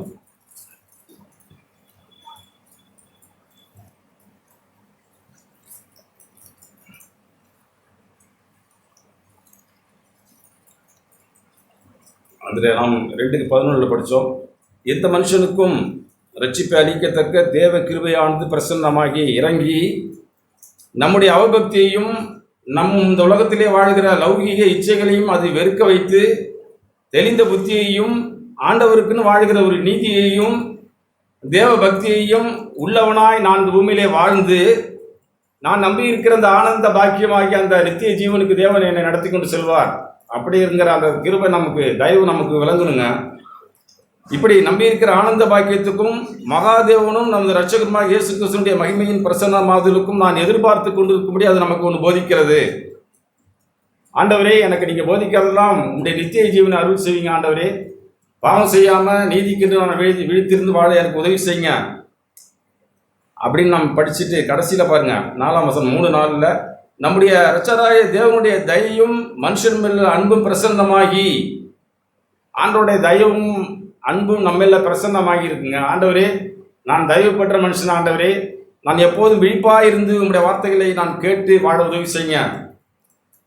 6ஆம் வசனம் 5லிருந்து படிக்கிறேன். நாம் செய்த நீதியின் கிரியில் நிமித்தம் அவர் நம்மை ரட்சியாமல் தமது இரக்கத்தின்படியையும் மறுஜன்ம முழுக்கினாலும் பரிசுத்த ஆவியினுடைய புதிதாக்குதினாலும் நம்மை ரட்சித்தார்.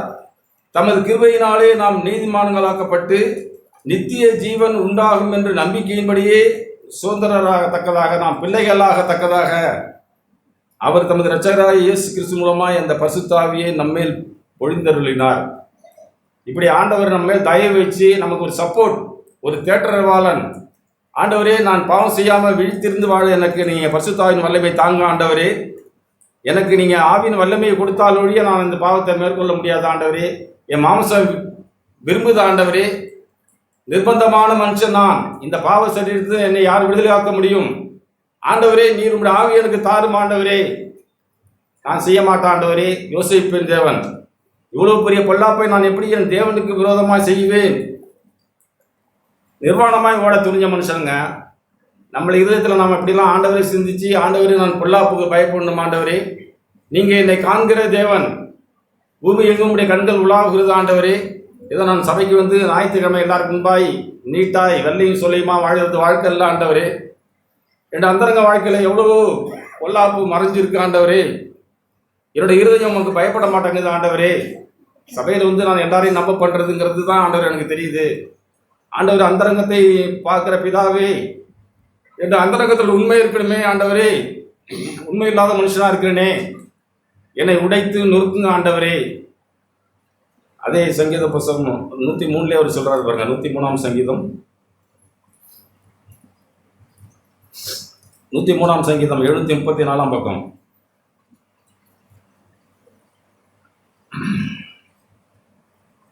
கர்த்தர் உருக்கமும் இரக்கமும் நீடிய சாந்தமும் மிகுந்த கிருபையும் உள்ளவர். 8ஆம் வசனம். 9, அவர் எப்பொழுதும் கடிந்து கொள்ளார், என்றைக்கும் கோபம் கொண்டிரார். அவர் நம்முடைய பாவங்களுக்கு தக்கதாக நமக்கு செய்யாமலும் நம்முடைய அக்கிரமங்களுக்கு தக்கதாக நமக்கு சரி கட்டாமல் இருக்கிறார். பூமிக்கு வானம் எவ்வளவு உயரமா இருக்கிறதோ அவருக்கு பயப்படுகிற மேல் அவருடைய கிருபையும் அவ்வளவு பெருசா இருக்கு. ஆண்டவரே, நான் என்னுடைய அந்தரங்க வாழ்க்கையிலே இந்த கிருபை பெருசா நான் இருக்கு ஆண்டவரே. நான் பயந்து வாழ உதவி செய்யுங்க ஆண்டவரே. அவ்வளவு பெரிதா இருக்கிறது. 13ஆம் வசனம். தகப்பன் தன் பிள்ளைகளுக்கு இறங்குறது போல கர்த்தர் தமக்கு பயந்தவர்களுக்கு இறங்குகிறார். 17ஆம் வசனம். கர்த்தருடைய கிருபையோ, ஆண்டவருடைய உதவியோ, ஆண்டவருடைய தயவோ அவருக்கு பயந்தவர்கள் மேலும் அவருடைய நீதி அவர்களுடைய பிள்ளைகளின் மேலும். இது கிறிஸ்தவ வாழ்க்கைங்கிறது என்னோட முடிஞ்சு போனது இல்லைங்க. ஆண்டவரே, என்னுடைய பிள்ளைகளும் பிள்ளைகளின் பிள்ளைகளும் நல்லா இருக்கணும்னா நான் நல்லா இருக்கணும் ஆண்டவரே. என்னோட வழிகளெல்லாம் உத்தமத்தை நான் உமக்கு தெரியப்படுத்தணும் ஆண்டவரே. நேர்மையாக நடக்க விரும்புகிற ஆண்டவரே, என்னை கடந்த கால வீழ்ச்சியை என்னை மன்னிங்க ஆண்டவரே. யாரும் பார்க்காத பகுதிகளிலே நான் உத்தமமாய் வாழ உதவி செய்யுங்க ஆண்டவரே. இப்படி நம்முடைய வாழ்க்கையில் எப்பொழுதும் ஆண்டவருடைய வார்த்தையை கேட்டு கீழ்ப்படிந்து செவி கொடுத்து இப்படிலாம் வாழும்போது நம்ம அல்லல் பட மாட்டாங்க நம்ம வாழ்க்கையில். தேவனே, அந்நிய காரியங்களில் நான் தலையிட மாட்டேன் ஆண்டவரே. அந்நிய காரியங்கள் எனக்கு தேவையில்லை ஆண்டவரே. அது ஆண்டவராச்சு அவராச்சு காரியங்களை பார்க்குறவங்க அதெல்லாம் பொறுப்படுத்துப்பாங்க ஆண்டவரே. நான் உமக்கு பயந்து என்னுடைய குடும்பத்தையும் என்னுடைய காரியங்களையும் செம்மை பண்ண உதவி செய்யுங்க. என்னிடத்துல 1008 காரியங்கள் இருக்குது ஆண்டவரே. அதெல்லாம் நான் சொன்னேன்னா மனசு வர மாட்டேங்க சொல்கிறதுக்கு, ஏமாத்துற ஆண்டவரே, என்னை மன்னிச்சிருங்க. நான் கிருபை பெற்ற மனுஷன், தயவு பெற்ற மனுஷன் அதை உணர்ந்து என்னுடைய தலையை தாழ்த்தி எப்பொழுதுமே என்னுடைய முகம் புழுதியிலே இருக்கட்டும் ஆண்டவரே. எப்பொழுதுமே ஆண்டவரே, நான் உண்மை தேடுவதிலே தீவிரம் காட்டட்டும். என்னிடத்துல அக்கிரமத்தை எனக்கு தொடர்ந்து உணர்த்துங்க ஆண்டவரே. நான் குணப்படும்படி உடைய தயவு இவ்வளோ இறக்கமாக இருக்குது ஆண்டவரே. நான் போன வாரம் செய்த பாவத்துக்கு நான் இன்னைக்கு சபைக்கு வந்துடக்கூடாது ஆண்டவரே. ஆனாலும் என்னை நீங்கள் அழைச்சிட்டு வந்திருக்கீங்களே, நன்றி ஆண்டவரே. இனி வருகிற நாட்களிலே அப்படிப்பட்ட பாவத்தை செய்ய நான் விரும்ப மாட்டேன் ஆண்டவரே. நான் மனம் திரும்பிடுறேன், குணப்பட்டுறேன் ஆண்டவரே. உடைய தயவை நான் ஏற்றுக்கொள்கிறேன். நான் வெட்டப்பட வேண்டிய மனுஷன் இல்லை ஆண்டவரே. என்னை நீங்கள் உம்மோடு கூட ஒட்ட வச்ச மனுஷன் ஆண்டவரே. நான் அந்த தயவிலே நிலைத்திருக்க உதவி செய்யுங்க ஆண்டவரே. இப்படியெல்லாம் நாம் எப்பொழுதும் ஆண்டவரே இப்படி அருமையாய், ஆண்டவரே உங்களுக்கு நன்றி ஆண்டவரே, நான் வந்தது நல்லது ஆண்டவரே, நான் பாவம் செய்யாமல் ஒரு வாழ்க்கை வாழ எனக்கு நீங்கள் போதிக்கிறீங்களே. உங்களுடைய கிருபை பெற்ற மனுஷன், கிருபை பெற்ற குடும்பம், கிருபை பெற்ற பிள்ளைகள் நாங்கள் ஆண்டவரே. நாங்கள் உமக்கே பயப்படுகிறோம். நீர் எங்களை உயர்த்துவீர், நீர் எங்களை பாதுகாத்துக் கொள்வீர். உங்களுடைய வசனம் எங்களுடைய காலுக்கு தீபமும் பாதைக்கு வெளிச்சமாக இருக்கும் ஆண்டவரே. இப்படியெல்லாம் நாம் ஒவ்வொரு நாளும் ஆண்டவரை தேடி ஆண்டவரிலே நாம் வல்லமையாய் பலப்படதாங்க ஆண்டவர் நம்ம அழைச்சிருக்கிறாரு. ஏதோ ஆண்டவர் நம்மை அழைத்து ஏதோ அந்த இஸ்ரேல் ஜனங்களை போல் நம்ம ஆண்டவர் அல்லல் தட்டாதீங்க. 1 கொரிந்தியர் புத்தகம் 11ஆம் அதிகாரம் 10ஆம் அதிகாரம் அந்த வார்த்தையின்படியே நாம் ஆண்டவர் நம்மை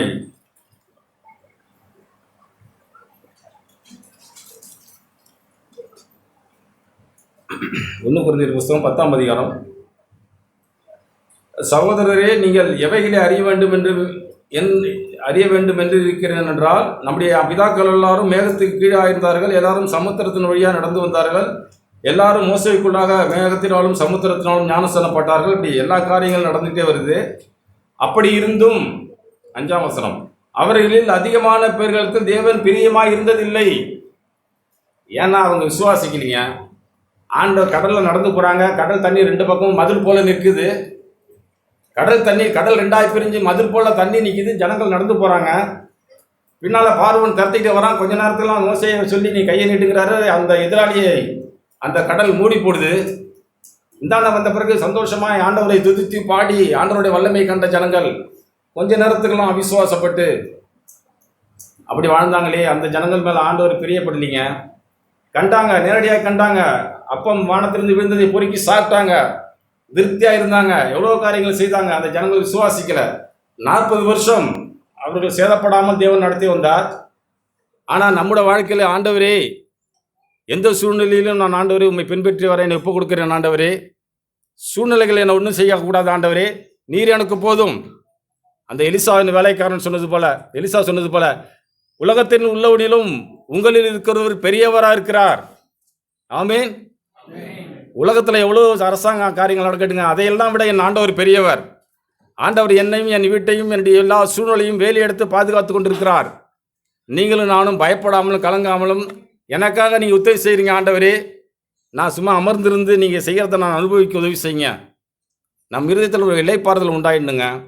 ஆண்டவரே, நான் ஒவ்வொரு நாளும் உங்களுடைய பாதத்தில் அமர்ந்திருந்து உங்களை விட்டு எடுபடாத நல்ல பங்கு என்ன, அந்த மார்த்தாளை போல, மரியாதை போல, மார்த்தாளை போல அநேக உலக காரியங்களை குறித்து கவலைப்பட்டு கலங்காமல், ஆண்டவரே நீங்கள் என்ன சொல்கிறீங்க ஆண்டவரே என்னோடய வாழ்க்கையில் நீங்கள் பேசுங்க. ஆண்டவரே, உங்களுடைய பாதத்திலே அமர்ந்திருந்து உண்மை விட்டு எடுபடாத நல்ல பங்கு என்னங்கிறத தெரிஞ்சுக்கிறேன். ஏன்னா நான் கிருபை பெற்ற மனுஷன், கிருபை பெற்ற புருஷன், கிருபை பெற்ற பிள்ளைகள். எனக்கு நீங்கள் போதும் ஆண்டவரே, வேறே விருப்பம் உண்டாக வேண்டாம். பரிசுத்த ஆவியானவரே, என்னை உங்களுடைய ஆவியினால் நிரப்புங்க ஆண்டவரே அப்படின்னு சொல்லி நாம் இருதயங்களையும் சிந்தையும் ஆண்டவருக்கு முன்பாய் நாம் தாழ்த்தினா போதுங்க.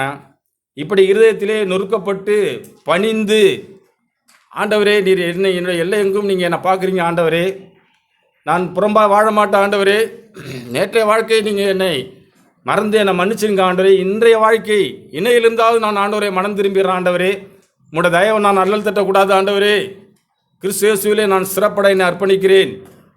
கிறிஸ்து இயேசுவிலே உங்களுக்குன்னு வாழ என்னை நீங்கள் தெரிஞ்சுக்கிட்டீங்களே, தாயின் கர்ப்பத்திலே என்னை உங்களுக்குன்னு முன்குறிச்சிங்களே, தலை நரைக்கும் வரைக்கும் என்னை தாங்குவேன்னு சொன்னீங்களே ஆண்டவரே, உங்களுடைய வார்த்தையை ஆண்டவரே அது மாறி போகிற வார்த்தையில் ஆண்டவரே, நீங்கள் சொன்னது என்னோடய வாழ்க்கையில் நிச்சயமாகவே நிறைவேறும். இப்படி நம்முடைய வாழ்க்கையில் ஆழமாக இயேசுவை சார்ந்து இயேசுவின் மேலே நம்முடைய இருதயத்தை பதிய வைத்து எப்பொழுதுமே நாம் இயேசுவை நோக்கி பார்த்தோம்னா நம்முடைய வாழ்க்கையில் நாம் தயவு பெற்ற மனுஷன். எத்தனையோ பேர் கிடைக்காத வேலி ஓரத்திலையும் கேட்பாரிட்டும் கிடந்த என்னை ஆண்டவர் தேடி வந்தாரே, அவருடைய ரத்தத்தினாலே என்னுடைய பாவங்களை என்னை கழுவினாரே, எனக்கு நல்ல ஆகாரத்தை கொடுத்து இன்றைக்கி நான் நல்ல சுகமாக இருக்கிறேனே ஆண்டவரே, இதுக்கெல்லாம் என்னுடைய சுய முயற்சி என்னுடைய சாமர்த்தியமே ஒன்றும் இல்லை ஆண்டவரே, உம்முடைய ரத்தம் உம்முடைய வல்லமை என்னை குணப்படுத்துகிறது ஆண்டவரே. நான் நன்றி கெட்ட மனுஷனாய் வாழ்ந்துடக்கூடாது ஆண்டவரே, என்னுடைய குடும்பத்திலும் வேலை ஸ்தலத்திலும் இயேசுவை காட்டுகிற மனுஷனாய் வளரணுமே, வாழணுமே, என்னை ஆவியானவரே உம்முடைய ஆவியினால் நிரப்புங்க. இப்படிலாம் நாமும் நீங்களும் நம்முடைய இருதயத்தில் மாத்திரம் முடிவு எடுக்கணுங்க. நம் இருதயமே ஆண்டவர் கும்பாய், எப்பொழுதும் நம் இருதயத்தை ஆண்டவர் கும்பாய் காட்டி வாழ பழகணும். இருதயத்திலே எப்பொழுதும் ஆண்டவரே நான் தாழ்மையாக இருக்க உதவி செய்யுங்க, என்னை நொறுக்கி உடைத்து உமக்கு ஏற்ற மனுஷனாக மாற்றுங்க ஆண்டவரே, உம்முடைய சாயலும் சுபாவமும் என்னிலே உருவாகணுமே. பேய்த்தனம் என் இடத்துல இருக்குது, கோபம் இருக்குது ஆண்டவரே, எரிச்சல் இருக்குது ஆண்டவரே, இதெல்லாம் வேண்டாம்.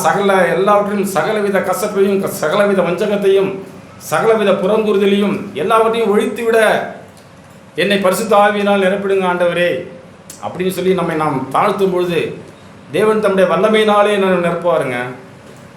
நோவா பேழை செஞ்சு மூடிட்டு அவர் விட்டு போகிறாரு ஏறி, அவர் உள்ளதாங்க சாத்திக்கிட்டு அவர் பிரயாணம் பண்ணியிருக்கணும். ஆனால் தேவன் பேழையின் கதவை அடைத்தார். ஏன்னா நோவா சும்மா இருந்திருக்க மாட்டார். 6 மாதம் கொஞ்ச நாள் போன பிறகு மழை பெஞ்ச பிறகு தண்ணி வடிச்சிருக்கான்னு எட்டி பார்த்துட்டு பாரு, சேதம் அடைஞ்சிருக்கும். ஆண்டவர் கதவை சாத்தினார். என்னைக்கு திறக்கணுமோ ஆண்டவர் அது 40 நாள் மழை பெஞ்சது மாத்திரம் இல்லை, 1 வருஷ காலமாக இந்த நோவாவின் பேழை தண்ணியிலே மிதந்து, அதுக்கு பிறகு அந்த மலையிலே அது தங்கி, அதற்கு பிறகு புறா காகம் இப்படி அவர் வெளியே விட்டு சூழ்நிலையில் கணித்த பிறகு தான் நோவா வெளியிலே வரங்கி வருகிறார். இப்படி தேவனுக்கு ஒன்று தெரியுங்க, ஆண்டவரே செம்மையாக என்னை நடத்துங்க ஆண்டவரே, நான் அவசரப்படுகிற மனுஷனாக இருக்கக்கூடாது ஆண்டவரே, நான் பொறுமையாக இருக்க உதவி செய்யுங்க, தாழ்மையாக இருக்க உதவி செய்யுங்க, யாருக்கும் பார்க்காத பின்பகுதியில் அந்தரங்கத்தில் என் வாழ்க்கையை நீங்கள் பார்க்குறீங்கிறவருக்கு பயம் உண்டாகணும் ஆண்டவரே, அந்த அறிவு எனக்கு உண்டாகணும் ஆண்டவரே. அந்த அந்த வசனத்தில் அப்படி தான் இருக்கும். தம்மை பற்றி உத்தம இருதயத்தில் இருக்கிறவர்களுக்கு தம்முடைய வல்லமை விளங்க பண்ணும்படிக்கு அவருடைய கண்கள் பூமி எங்கும் உலாவுகிறது.